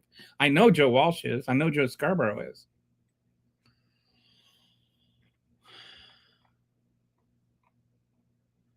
So anyway, I disagree with you on the thing. I think that there are people that feel like they have to agree with everything Trump says. So you have some conservatives that are just gradually leaving their principles behind to agree with Trump, and you have some people that are leaving the Republican Party behind because they disagree with Trump. Can't have two sides of justice system. I agree. What does Trump want to take away from us? Well, I won't go through the whole thing again, but I went through a few weeks ago and talked about 153 different examples of ways taking away our constitutional rights. And I didn't even get through that all. I don't think graph go up is the best way to measure success. Am I reading that? I'm sorry, Roller. I don't understand what you're saying. I don't think graph go up. It looks like some sort of text-to-speech thing that got messed up. Hey, Daddy Longbong. I hope you're not having any trouble getting your comments through today. Apparently, that was an issue all over YouTube yesterday. So anyway, nice to see your happy face there. I guess that's the long bong putting you in a good mood. I'm not on either side. I just want America. I think most of us want America to succeed. And one of the things that I really wish we could do more as a country is talk about policy and less about whether or not you agree with Trump. I think that the way we make America succeed is talk about what America is doing and not who is America aligning with. And that would go with the Democratic Party or the Republican Party. I know a lot of liberals that are very, very upset with the Democratic Party right now. But there are certain things, like I think we need immigration reform. I think we need healthcare reform. I think we need tax reform. I think we need to reconsider how we're budgeting our money. I do agree that the deficit is going up way too fast. I don't think that taking more money away from poor people and taking less from rich people solves that. I think I just don't see how anybody can think the problem is Elon Musk doesn't have enough money because that woman on welfare is hoarding it all. Exactly. The world the Democrats want is not one I want, my children and grandchildren. What world do the Democrats want? I find when people say things like this and they define what other people want, and I'm not talking about just this one thing. Whenever I hear people talk about what other people want, I always ask, would you define what other people want in a way that's in a way that they would agree that's what they want? What do you think Democrats want? Can you explain it to me in a way like if, let's say AOC, and AOC wants this, and then if you were to, can you tell me what AOC wants in a way that AOC would agree, yes, that's what I want? Or do you use what they want as an attack, as a smear, where you try and tell other people what somebody else's want as a straw man? Like, what do Democrats want? The reason Trump is president, the reason that Trump is president, I don't even need to read the rest of it. The reason that Trump is president is because worldwide inflation was rampant. And for years, all you heard about was how inflation was Biden's fault, even though that's not necessarily true. Because the Democratic candidate said, the Democrat did not say things like freedom of speech is a privilege, not a right. Nobody said that. Go into people's houses to check on their, nobody said that. But you know who is actually ironically saying that we can go into people's houses without warrants is the Trump administration. What do you think right now the whole mini shutdown thing is about? It's about the Fourth Amendment. Donald Trump is literally arguing that they can go into the house without warrants. Oh, these administrative warrants. Administrative warrants are like self-administered warrants. They're not real warrants. The Democrats are saying, no, you have to have a judicial warrant.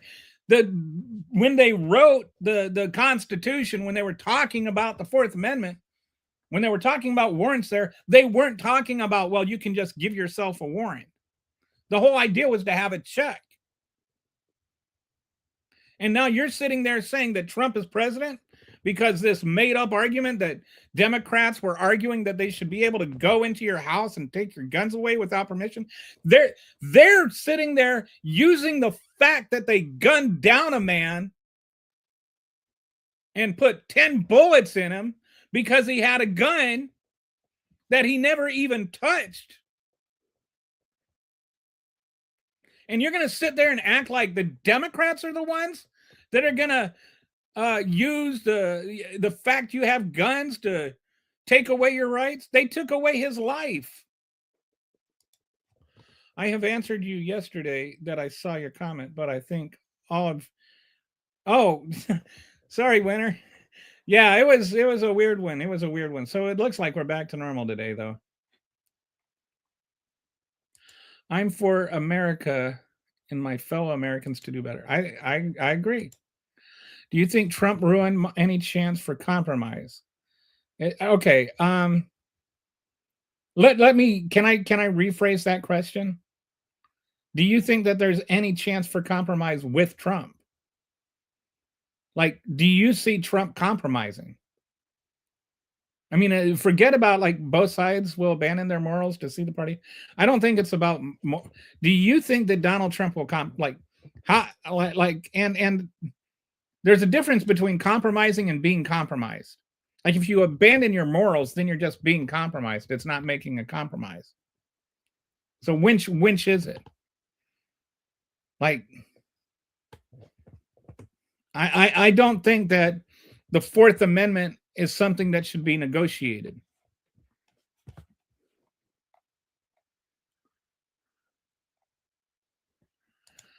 I'm proud to be an American, yay. And I'm strong in my beliefs. The Democrats want you to think that is a bad thing. Based on what? Is what? Do you have any facts, any substance? Was this on the Democratic Party platform? Everybody has opinions. I don't think every opinion is valid. I think that the opinions' validity depends on the substance behind them. Do people ever get tired of complaining about Trump? My 401k is doing better. Well, do you have a 401k then? I've talked about it before, the K-shaped economy. If you have a 401k, then good. But not everybody has a 401k. 60% of the country doesn't have any 401k. For most people, the economy is getting worse, not better.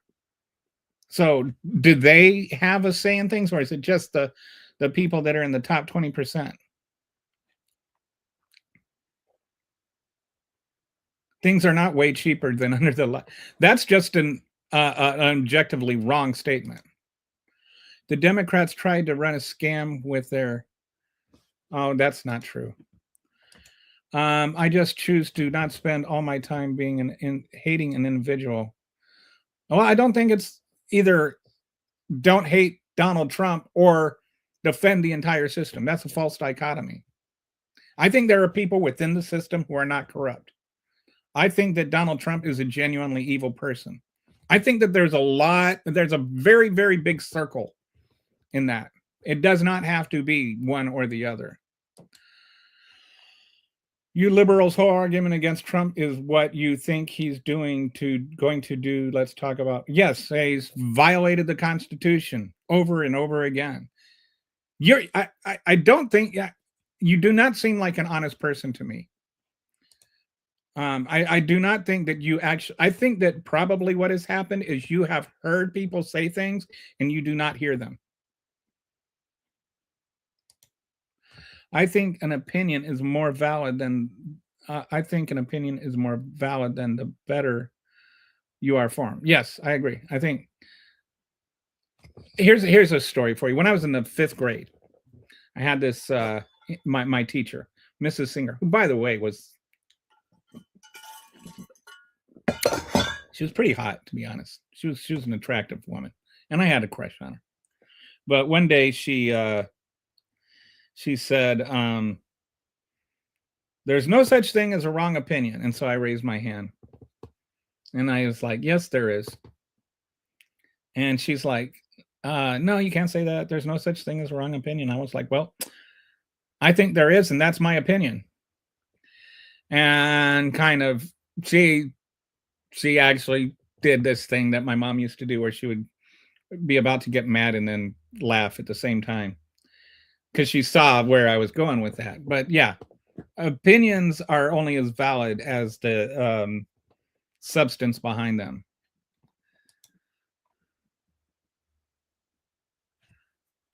You must not understand that what I like, the podcast is not my entire life. And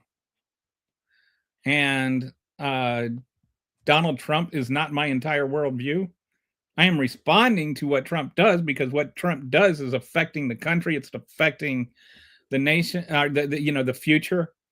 It has real world consequences, and I'm allowed to be upset about those things and mad about them. That does not mean they dominate my life or whatever. It just dominates my show. My show is not my life. And it's like, what's the other side on the Fourth Amendment?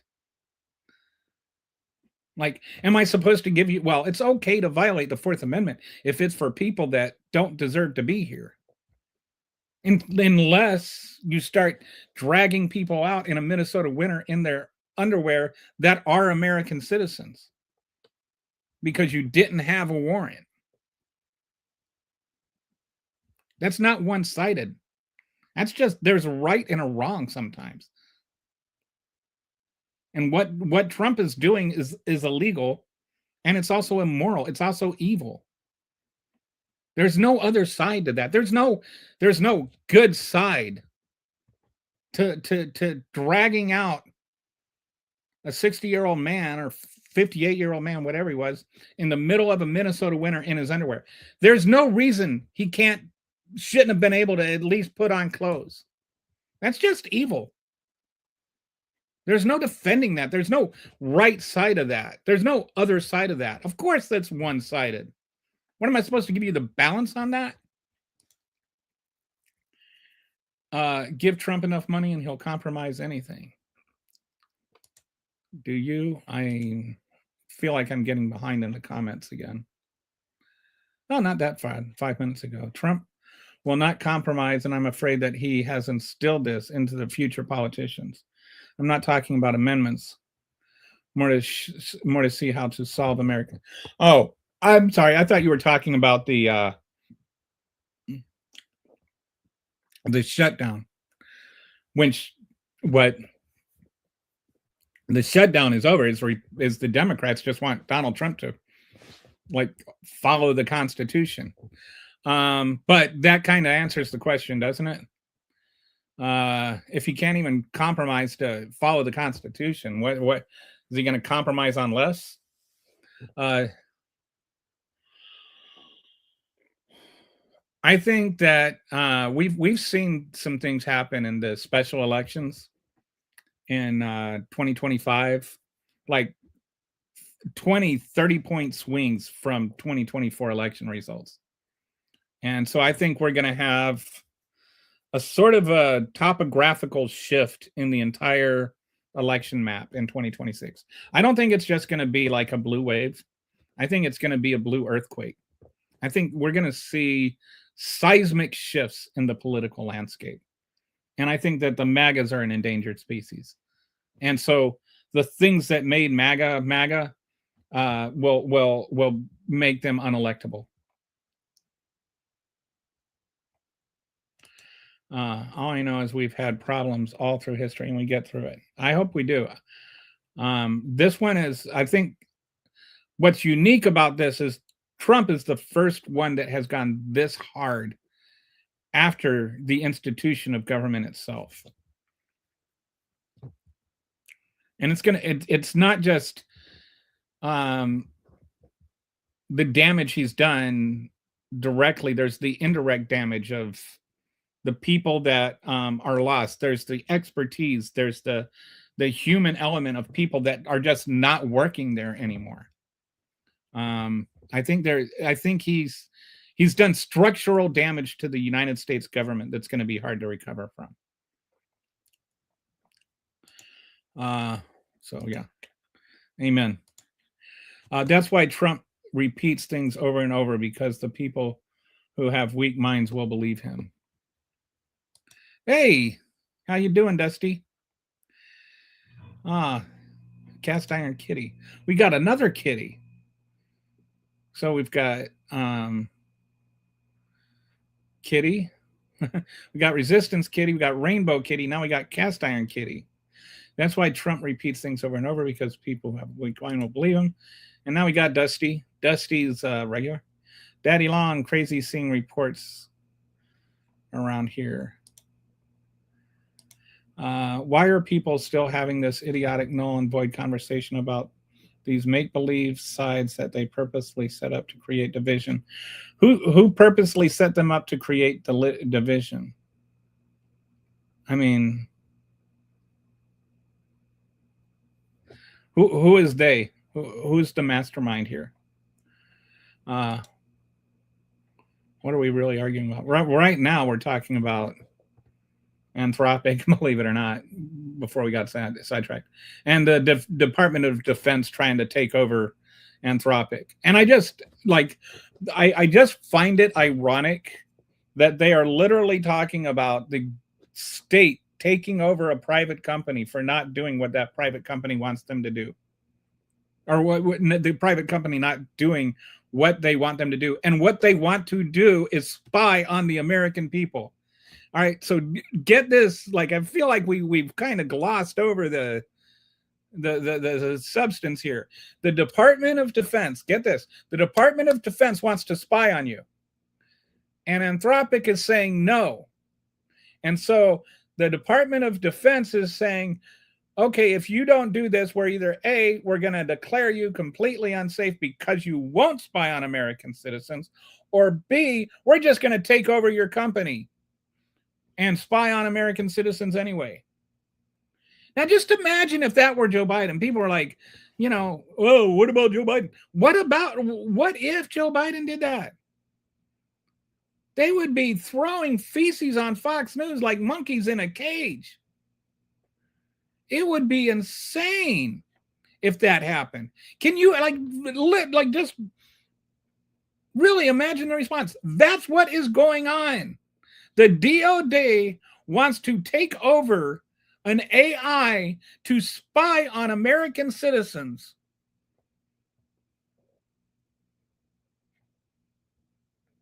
And not a peep from a single Republican about it. Why not?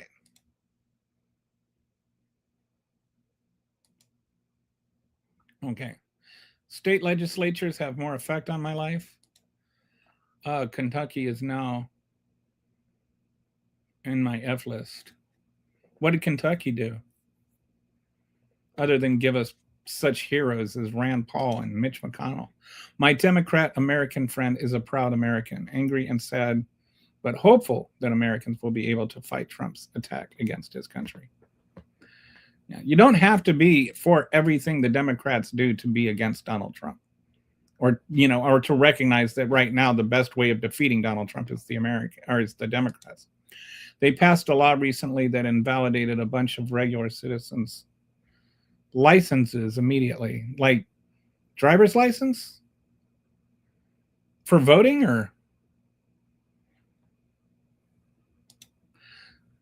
okay, what is this about?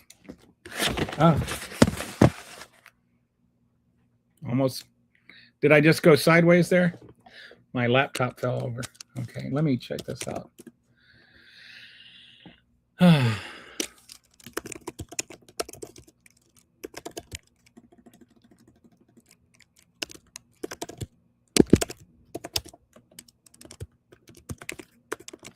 Just seeing what Claude, ironically, Claude is my preferred AI.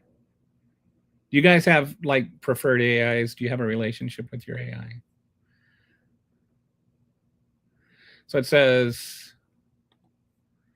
I'll just read it to you. The Kentucky Senate recently passed Senate Bill 154, which tightens voter identification requirements by removing Social Security cards and public benefit cards as secondary forms of ID that voters can use at the polls, along with signing an affidavit affirming their identity. The bill passed the Senate 31-7. This is noteworthy because 1,000 people voted with Social Security cards in the last election, and some lawmakers argued that change would make voting harder for vulnerable populations without any actual voter fraud problems. That's the deal. The whole idea is not to keep illegal citizens from voting. It's to keep citizens from voting. Well, I mean, on the show, I'm actually a pretty happy person most of the time. The people in this administration are either stupid or evil. Why not both? Just so you know, Silver, I spent a lot of time cooking and baking, and I actually really, really enjoy a lot of other things. I enjoy TV. Who is they? I quit working government cyber because AI weaponization is imminent. Embodied AI will be catastrophic. TDS, gonna TDS. Yeah. I have a right. You have a right to believe what I believe. Nobody's saying you don't. And I have a right to say what I want to say. Nobody's saying you don't. And you have a right to kick me out if you don't like me. I do, but I don't dislike you. I don't know where you're getting anything adversarial out of this. This isn't a liberal channel. It's a constitutional channel. I mean, yeah. It's concerning how much Hegseth, you spelled Keg's breath wrong, is trying to push AI into the field when he can't even tell the difference between a battalion and a drone. Not even warning the air. Oh, yeah. Or between a balloon and a drone, right? I was singing Octen 9 Sig Luftballons. Get it? Because now there's only 98 left. I have a right. Trump hasn't changed. Trump is him. How do you feel about the attempts on Donald's life? I don't think murder. I'm against murder. I'm okay. Still chugging. Trying to not burn out before the next No King's Day. Everyone who is, I need to do something about. I got to get my I am not a terrorist shirts. I need to start trying to sell those again. They're pretty cool. I need to put them on my website. But yeah. Saying I don't recall to something she did today is crazy. Oh, did she say she forgot something she did today? Of course, with Bo Bear, it's possibly true. She is not the brightest bulb in the box. Everyone knows Trump is a prince, not a king. Well, except for Trump. My prediction, they'll make a DOD model based on Claude. It'll be quite a fix. I'm like very, very concerned about that. They're already trying to do like face matching and stuff like that. Is it true Claude is like the smartest AI now?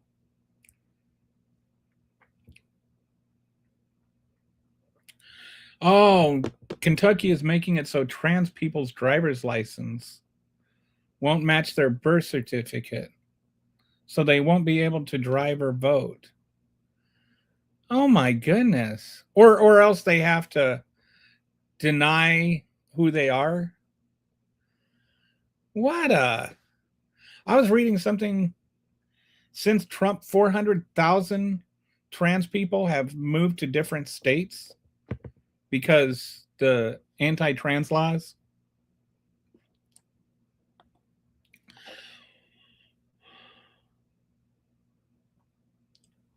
Well, I don't think anybody has ever come close to this. I mean, this is not like one of those things where you can say, well, this always happened, blah, blah, blah. It's just wrong. Nobody's ever tried to take over a company and forced it to spy on American people. Like that's something. If a Democrat did it, you wouldn't have people saying every new president, our privacy is eroded. We've all had. Well, I've had all of my bills today that I can take on, so this is good day. Everyone, take care. You too, Silver Server. Hope you have a good evening. You're so against Trump, but do you want to hire I don't want to hire the Democratic Party. I would rather have virtually anybody be president. There's not there, like of all the Democratic frontrunners, any of them would make a better president than Donald Trump, because not any of them are going to just be taking away your Fourth Amendment rights. You act like that's like some sort of rhetorical question with the answer that you want. Yes, I would rather hire almost any Democrat to be president. I can't any Democrat, and a lot of Republicans. I mean, I don't know. I mean, I can't think of anybody I would rather have Trump president than. Whether you're a Democrat or a Republican, voter integrity is important. What is voter integrity? What does that mean? All right, so there's these two things, and I can't remember the name of it.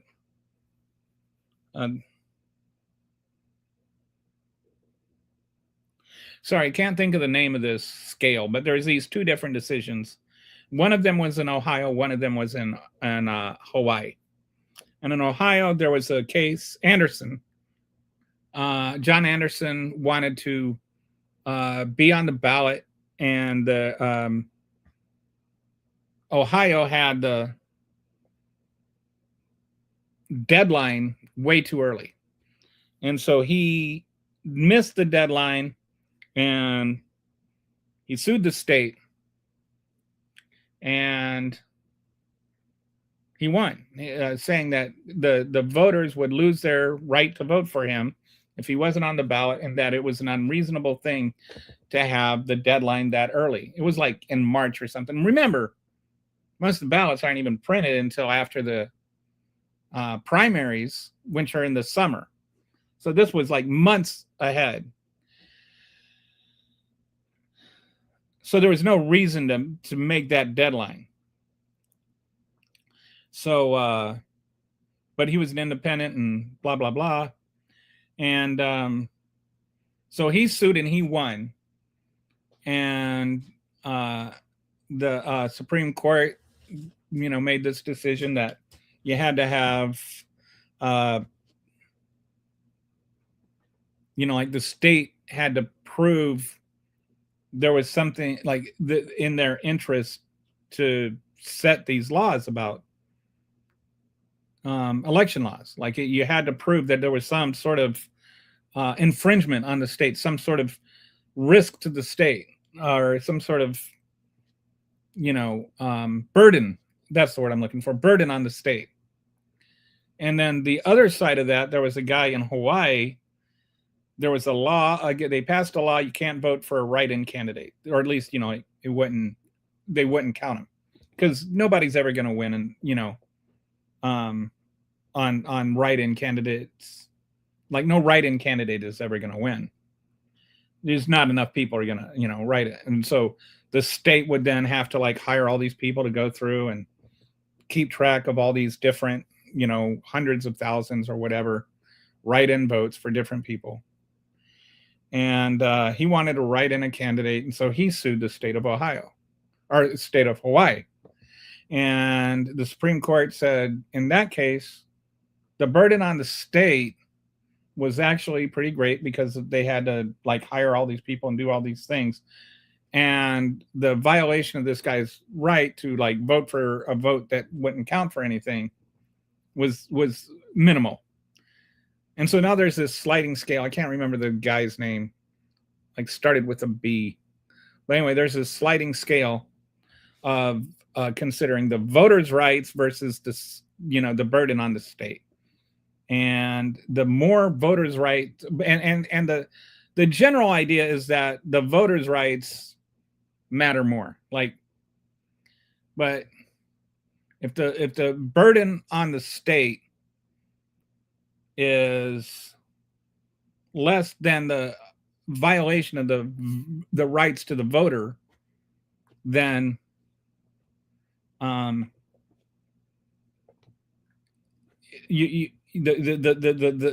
law should defend the voter before the state. And so when you talk about these things like the SAVE Act, the actual case of non-citizens voting are extremely rare. Extremely rare. At most, there's been at least, less than 100, maybe at most 200 in the last 40 or 50 years. Like the Heritage Foundation I think the Heritage Foundation built a database. It's either the Federalist Society or the Heritage Foundation.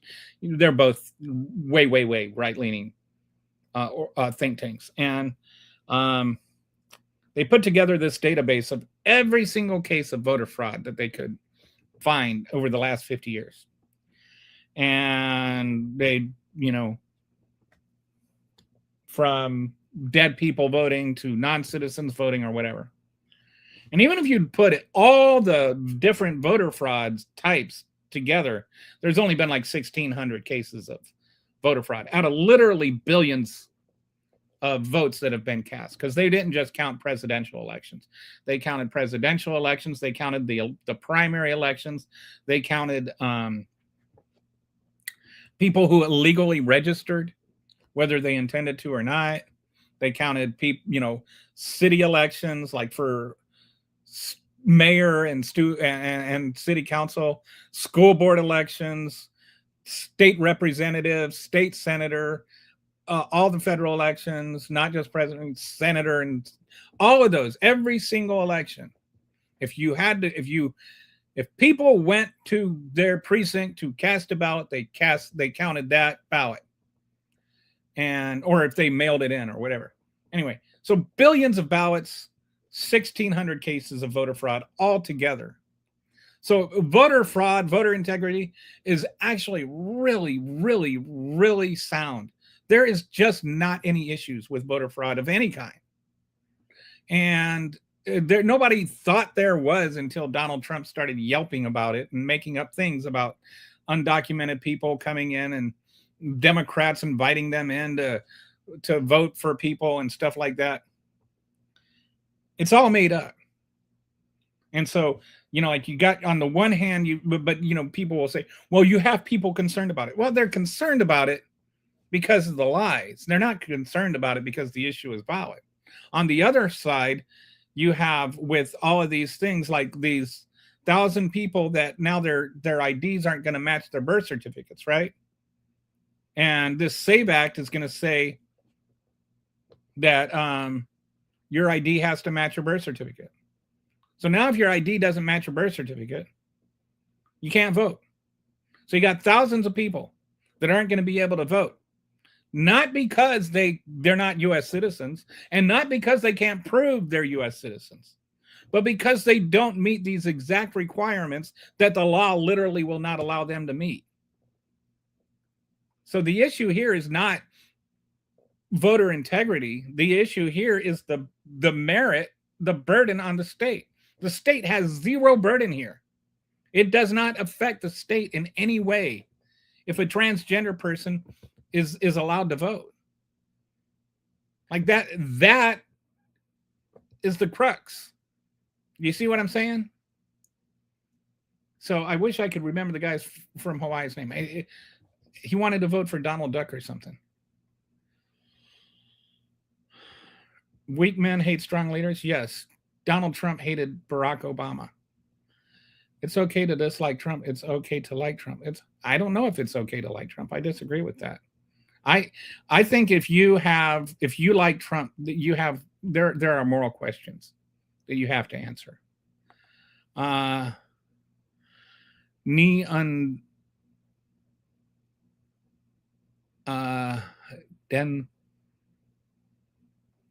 is that a name of somebody? I have no idea what that means. Either that or it's some sort of German word or something. Please don't use AI. They are easy to manipulate. They make people have their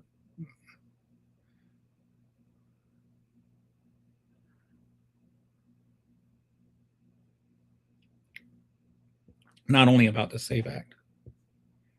Sorry, please don't use AI. Did you mean AI? Please don't use IA. These are so easy to manipulate. They made people have to match their birth certificates and validating licenses immediately this Thursday. Not that one about the SAVE Act.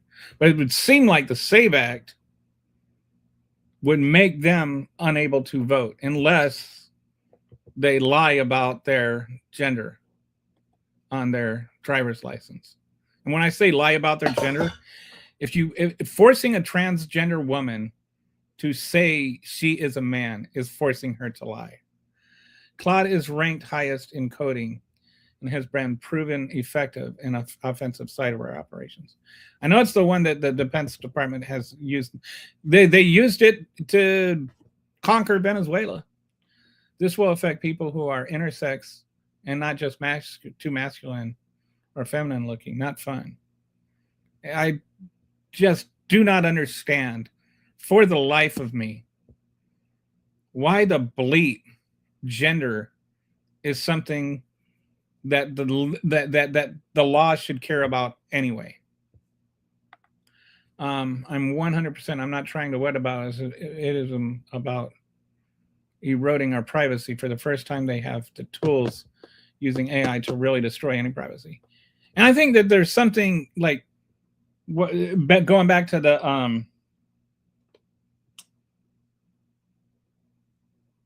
what was that, the Homeland Security Act or whatever they call it, when they gave the federal government all this unprecedented freedom to spy, you know.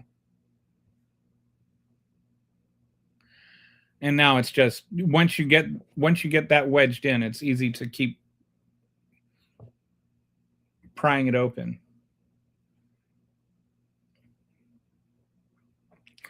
In real life practice, Claude. Oh, Claude, you mean, okay.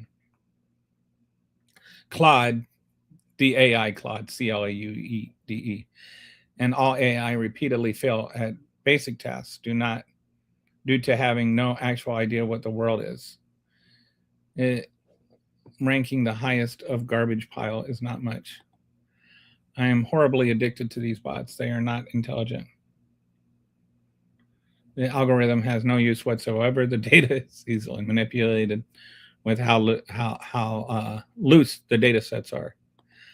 I'm pretty, man, Dusty went on she's got a dissertation going. I'm not, is it she? I'm sorry correct me if I'm using the wrong pronouns. I'm not trusting a company to tell me what is real information from a hallucination black box. I don't even really use a Google, going to DuckDuck and other platforms. I could physically taste it when I got fed AO3 from fan fiction. AO3. I don't know what AO3 fan fiction is. Therapy for TDS. It's clear. Denial is obvious. Biden was normal. Blah, blah, blah, blah, blah. If you don't understand your code, you can't fix it. Maybe I'm ignorant here, but the issue with the transgender ID not matching birth certificate because gender is on the ID. Could we simply change it to sex rather than gender to solve the issue? Why? What's the point? Like, why do we need the state to involve that? I mean, like, why can't the state just stay out of it? Patriot Act. Yes, thank you, Walter. And how you doing? Good to see you. All right, so let's go back into this deck and get to the end of it. Oh, whoops. Now that I'm caught up on the comment, I'm getting better at pacing myself on the comments to where I don't get too far behind, I hope. Accusation, fraud, security threat. So this is their playbook. First thing comes the accusation, right? Oh, Minnesota's doing fraud. You know, there's this security threat from Claude. Then it comes to federal weaponization. They withhold funds from Medicaid. They mobilize the military and send ICE, the pseudo military, and to like conquer your city. They invoke all these emergency powers to declare terrorists and unconstitutional terrorists at that, and the unconstitutional use the military against American citizens. But they do it selectively. Like, they're not sending ICE into red states where there are actual, like, large numbers of undocumented people.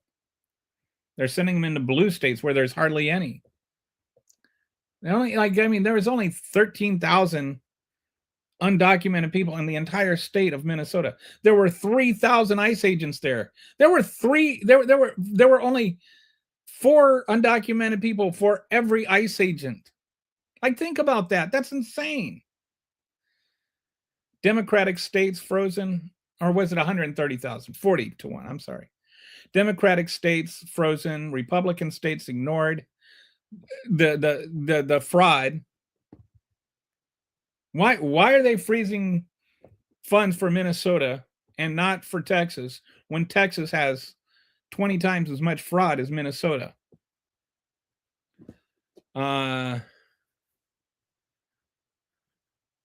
So first they make up an accusation, then they use the federal government against the people they made accusations for. Then they only they selectively choose whether or not you will like Trump to decide whether or not to enforce their made up things. Then once their justifications collapse, once you show them, oh, what you said about Minnesota fraud is not true. The improper payment rates, they're actually 1/3 of the national average when it comes to improper payment rates on Medicaid. Texas has $4 billion in Medicaid fraud. Why aren't they punishing Texas? I'm glad they're not, because I live here. But so this is trying to force people into compliance, into complicity with Donald Trump, not with the law, but with Donald Trump. It's just forcing states and punishing states that had the audacity to not vote for him, or punishing countries because their president had a haughty voice. So, like, with the whole Minnesota thing, if it's really about fraud control, why is it only fraud control in blue states? Like, I mean, really ask, like, think about that. Do you really think that fraud only happens in blue states? If so, then you're just drinking too much Kool-Aid. There's literal fraud in Texas that's been busted open. If tariffs were illegal, why circumvent the ruling instead of accepting the Supreme Court decision? If you complained about Joe Biden trying to work around the student loan forgiveness thing, why aren't you complaining about Donald Trump trying to work his way around the tariff rulings? Like, you forget about the whataboutisms. I had too many people on here. What about Joe Biden? But what about Donald Trump? Doesn't make what Donald Trump did go away. Joe Biden didn't contradict the actual Constitution and the entire premise upon which the United States was founded. Donald Trump is. If Iran is a real threat, why does the administration's own intelligence contradict its public claims? If they're a real threat now, why did he say that we obliterated it then? If you think that Donald Trump just saying this country is a threat to our existence, and the only way we can avoid that is to bomb them into oblivion again and to go to war with them, is that something that you will defend for every president throughout time? That all we need is just a president to say so? And is that what the Constitution says? Do you actually agree with the Constitution or not? Or do you just agree with Trump? There's just so many things where Donald Trump is an authoritarian extremist. And there are people that, like to yell TDS as though that's a meaningful thing. But the real TDS is just that you defend Trump no matter what he does, no matter how evil he is, no matter how authoritarian. You just knee-jerk spastically defend everything he does and says. He posts, racist images of Barack Obama and Michelle Obama, and you just defend that. There's nothing he can do wrong. But I'm the one that has TDS. These questions reveal a consistent pattern. Federal power deployed selectively with justifications that crumble under scrutiny. So that's today's slideshow. All right, so let's take a look here and see.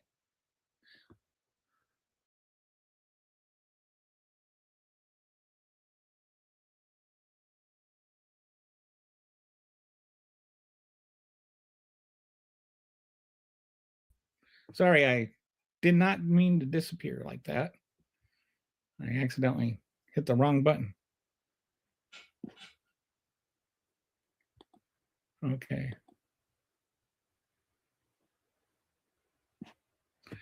All right, I think I'm there. Kelly, you talk to us like... I'm not talking to you, Silver. I'm talking to a lot of other people. Or wait, am I... Oh, that's way. I lost a bunch of comments. Let me see something here. Sorry about this. I hit the wrong button. I accidentally. So let me think I can go and give me a second. I lost all my comments. So I have to go to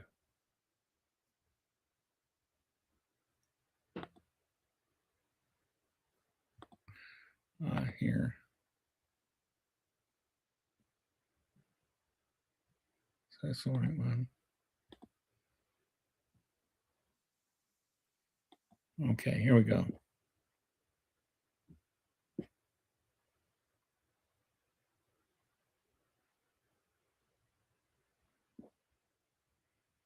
So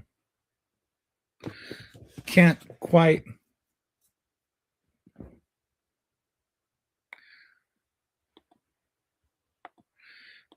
What are these Jules things for?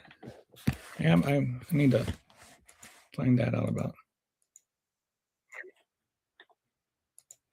All right. So I can't display these. Okay, here we go. If you lighten the space around your eyes, most IA face finding algorithms won't recognize a face. That's why the filter identifies dark spots as faces like a ghost. Dusty, is that also why they AI is having issues with people of color?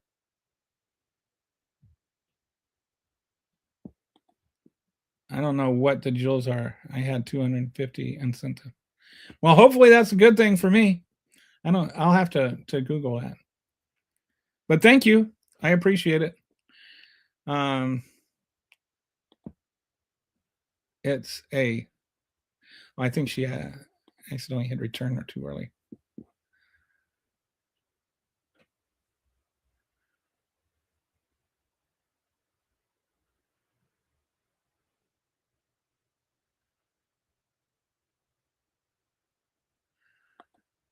Okay.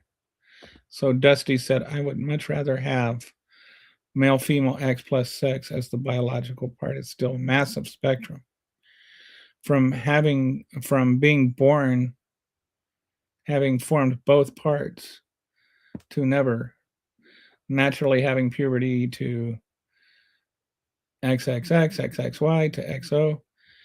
Yeah, I think there's like, maybe 1 or 2% of people that have these irregular hormones, but that's a lot of people. when you put out of 300 million, 1 or 2% becomes like 5 or 6 million. $1,000.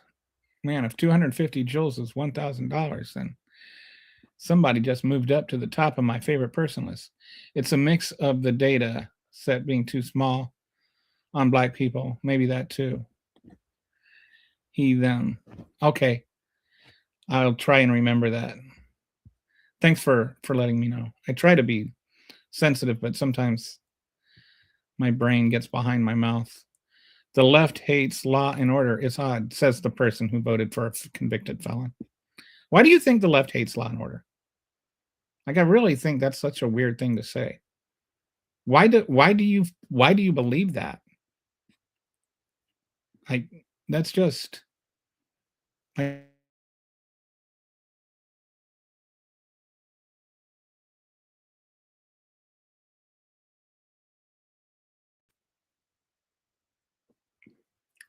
all right, see if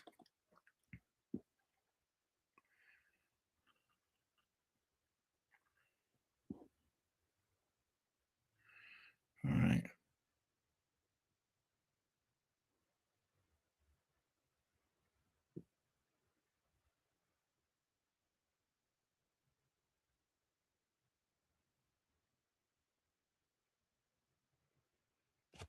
So Dusty says, honestly, just getting rid of gender identification makes more sense. I think that would hurt the protected classes that still need to be identified. What protected classes? Oh, somebody said libtard. That's a really, boy, what am I going to do? I don't know how I will ever recover from that. I mean, boy, that kind of creativity. It's just hard to recover from being called a libtard. You never know. All right. So I think we're all caught up, and we're all caught up with the comments, including the ones that I lost. So I think it's about time to come to an end. I don't think Bruce is going to ever explain to me why he thinks that I hate law and order. I don't understand it. Like, people that vote for Trump and claim to be about law and order, when he doesn't seem to be caring about either. I mean, not only is he a convicted felon, he also has just completely ignored like 30% of the court orders against him. He's already ignored more court orders in 1 year than any president has in the entire history of the country. Kelly, you seem like a classic liberal. I don't know what a classic liberal is. I really don't like labels like that because they're just so hard to define. And I would say I am a liberal institutionalist if you were to try to put words on it. I believe that the government in proper hands can be a force for good. I believe that whatever, like, just go Spock on you, greatest good for the greatest number of people. So I think that, like, I believe in progressive taxes because I think that enables more people to rise up and do more. I think that the nation itself does better if the only constraints to being able to develop are your own ambition and your own potential. So I believe in free education, both in high school and college and all the way up to PhD if you can get one. I feel like the better we develop our most essential resource, which is our people, the better as a nation we will be. I believe in when we do that, when we give more people a way out, a way up, crime will come down. I think if you look in countries that have things like universal health care and free education all the way up, and when I say free, I mean tax-funded education. But when you look at countries like that, you'll notice that there is a lower crime rate and a lower violent crime rate. Those things correlate. It doesn't eliminate it, but it definitely makes it less. I think we need immigration reform. I think that our country was developed largely by immigrants that came over here and took the bottom rung jobs that are no longer available to immigrants. Legally, I think we need to make a way for them to legally be able to come over here and do those jobs. I think that's an influx that built up this country. So if that makes me a liberal, if those things make me a liberal, then I'm a liberal. But more, I believe that the power of government can be used for good and that it should be used for good. And I believe that for good means for the people, like actually for the people, not in a rhetorical sense, but in an actual literal sense. Speaking of law and order, what is the deal with the student at Columbia University? How do you spend 10 years? I haven't heard about that. But I know people that spend 10 years in college. They go part-time. They drop out for a couple of quarters or a quarter. They only take 1 or 2 classes. A lot of the people that spend a lot of time in college are there because they actually are just trying to pay their way through rather than go get by on loans and stuff. But I don't know what this Columbia University thing you're talking about is. Did something happen with somebody? Police algorithms being fed the biased arrest reports of people. Police officers to determine whether someone is a criminal is bust completely, both being unable to differentiate people of color, people, and overzealousness. Yeah, that's the thing. I like to say AI in, AI out. You can only get out of AI what you put into AI. So if you put a bunch of, whether it's intentionally or unintentionally, if you feed a bunch of stereotypes and racism into AI, you're going to get that out of it. I'm a Democrat. Hey, Democrat. Okay. Levery. U.S. citizens, make sure you're registered to vote this November. Yes. And check, even if you've already been registered, make sure you weren't purged. Classic liberals are called libertarians. Yeah, that's why I was saying it depends on what you're called. I'm definitely not a little libertarian. I think in a lot of ways we're probably opposites that way, Skippy. Like I believe in the power of government, and I think you believe the power of government should be as limited as much as possible. Utilitarian.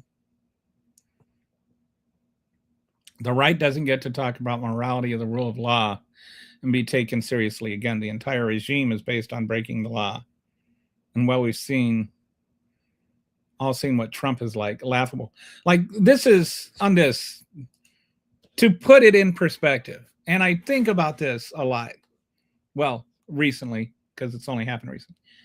But in the entire history of the country, I think, maybe I'm wrong, but I think as far as I know, there has only ever been one law that was written that only one person could obey. Like there was a law written so that only one person could obey that law. And that person is the Attorney General of the United States.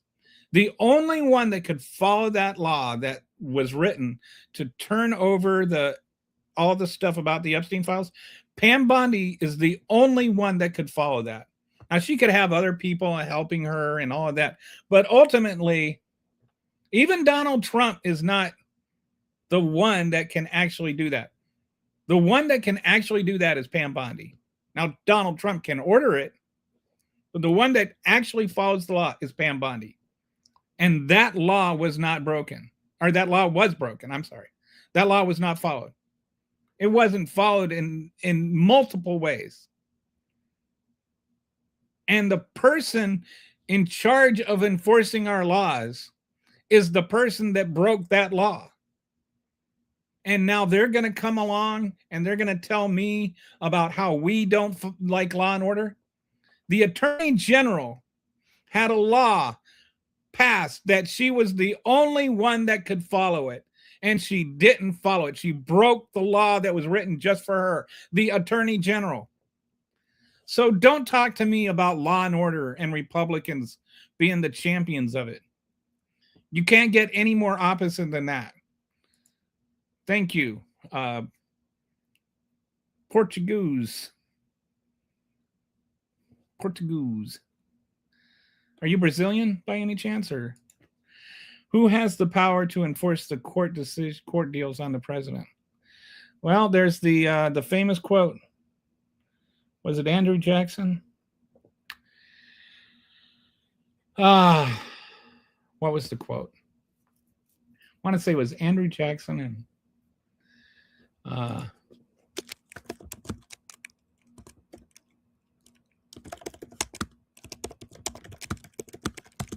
me see if I can find this real quick. John Marshall. So this was Andrew Jackson. John Marshall made a decision, or the Supreme Court overturned something, and then Andrew Jackson said, John Marshall has made his decision, now let him enforce it. Allegedly.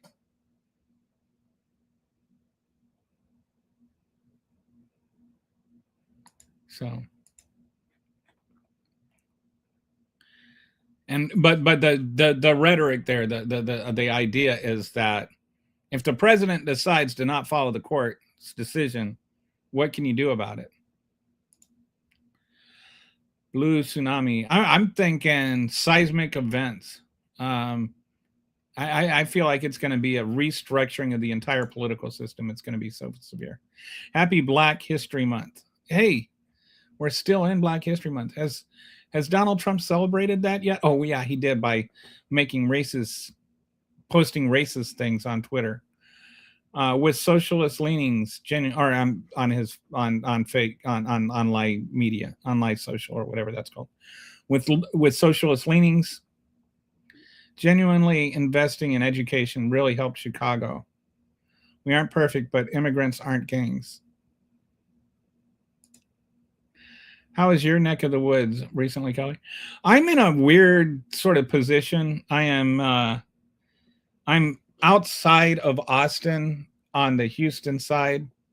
I'm in this corridor that's gerrymandered into a Republican district.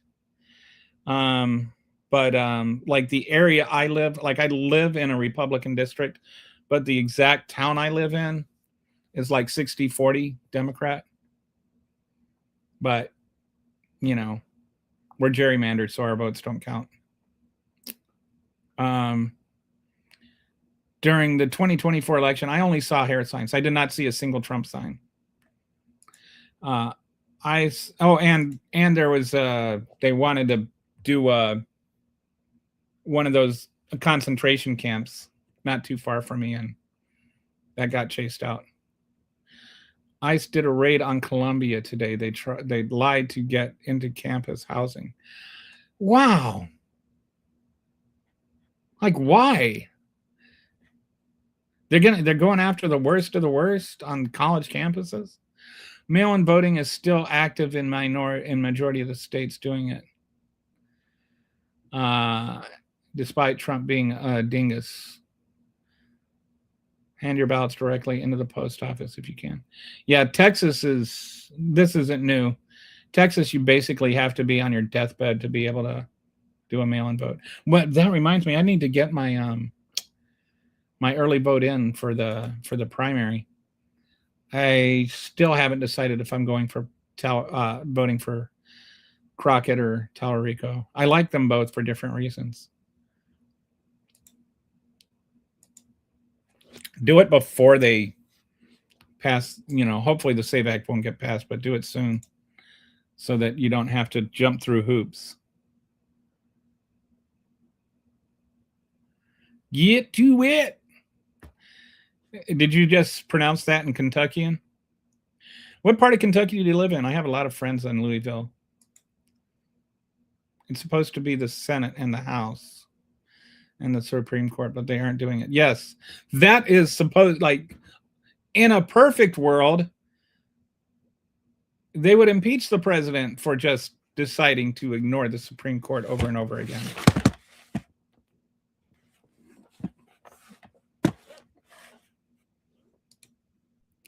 GFY. Okay. So weird fetish. Congress is scared of him, Dusty. Yeah. Gotta go. Great stream. Thank you. Oh, appreciate the follow.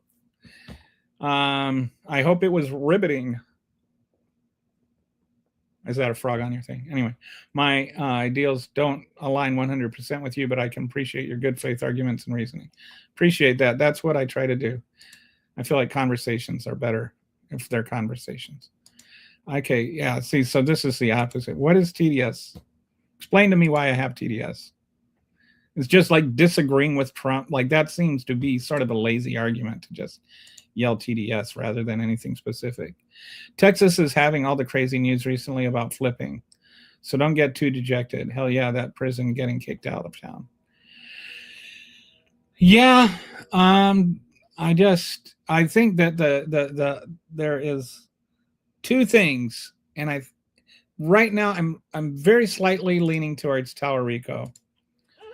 Not because I think he can win over the conservative votes or the moderate votes, but because I think he can win over a lot of Christian votes. And I'm not concerned about, like whether they're Christian votes or not. But I just think he is a Christian who genuinely is a Christian. I think Jasmine Crockett is too, but I don't think she, doesn't have a master's in divinity. And, it's not part of her identity the way it is with him. But he said something that I really liked. He said, imagine if all Christians loved their enemies the way the Bible commands. And that, to me, I don't care what side of the aisle you're on. That's a profound statement. And I think that's what he tries to do. And I think a lot of people in Texas, I think there's people that are disgruntled, that are upset with Trump. I think the tariffs, specifically a lot of the farmers that have been hit by that, and then also hit by the, especially beef farmers that are hit by both the tariffs and the mass deportations. And now we're going to have these, the cuts to Medicare and Medicaid on top of that. I think that a lot of those votes could be siphoned off. That's number one. Like, I think Tallarico is pretty palatable to a lot of Texans that would not normally vote for a Democrat. On the other side of that, I think Jasmine Crockett has the advantage of being able to bring in new voters and new Democrats into the party.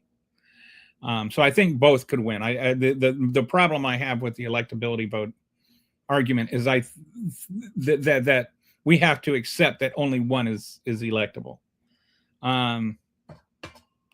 But the other thing is, it looks like Ken Paxton is going to win, and Ken Paxton might even be more despised by the majority of Texans than Ted Cruz. And you'd be like, well, Ted, why is he going to win the primary? Well, because, that's only Republicans voting the primary. You've got maybe a third of Republicans that are going to despise him. And there are a third of Republicans that are going to vote for, one of the other two guys, or 2/3 of Republicans almost. So a lot of the ones that are voting against him could be, brought over, or they just won't vote. Like, I think if you have a genuine alternative, and both of them are, I think there's a very real chance. And then on top of all that, you've got this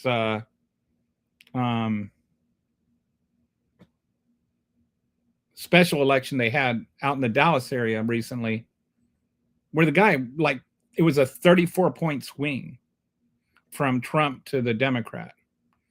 Like, so if you're trying, and it was, like in that's pretty reproducible in a lot of ways. So I think there's a real chance. It's been a while. I actually lived in Texas the last time, back when Lloyd Benson won, which was a long time ago.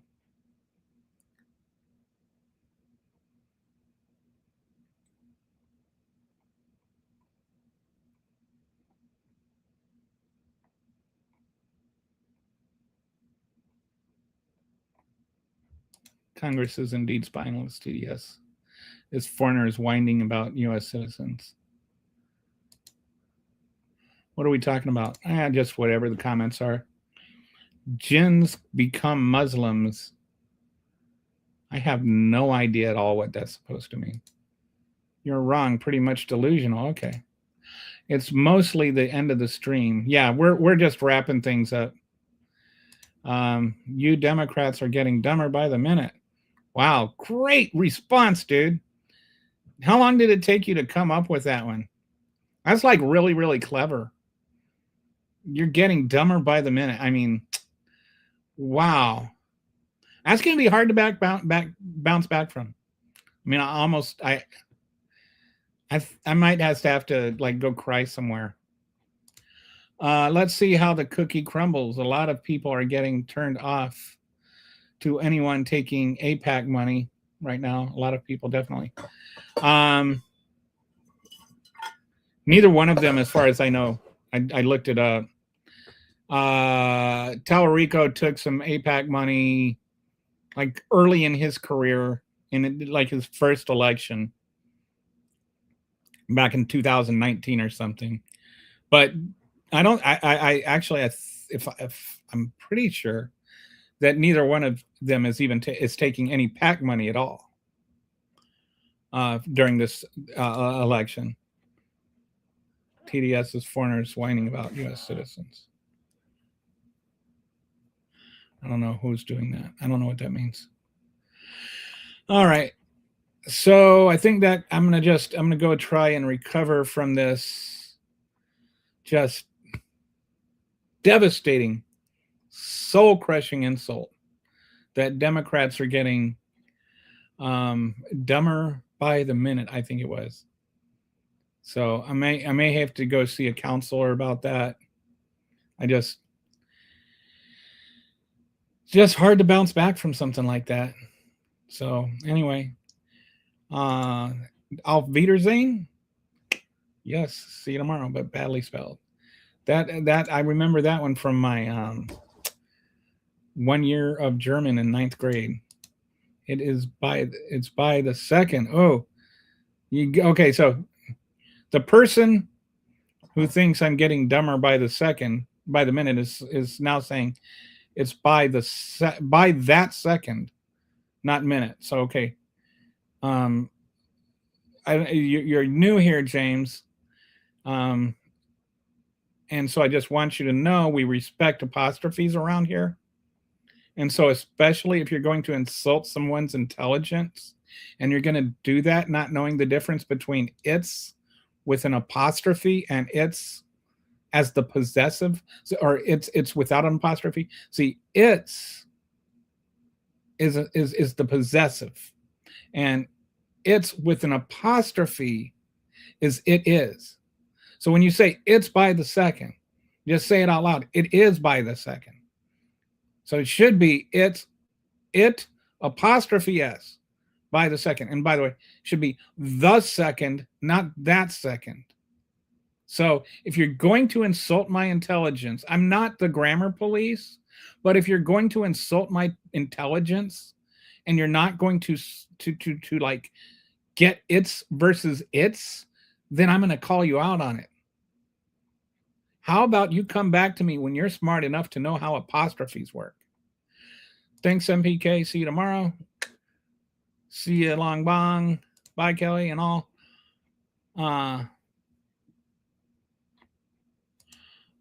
Yeah. Well, you know what? You still got It's Wrong. So, all right. I'll talk to you guys tomorrow and have a pleasant evening.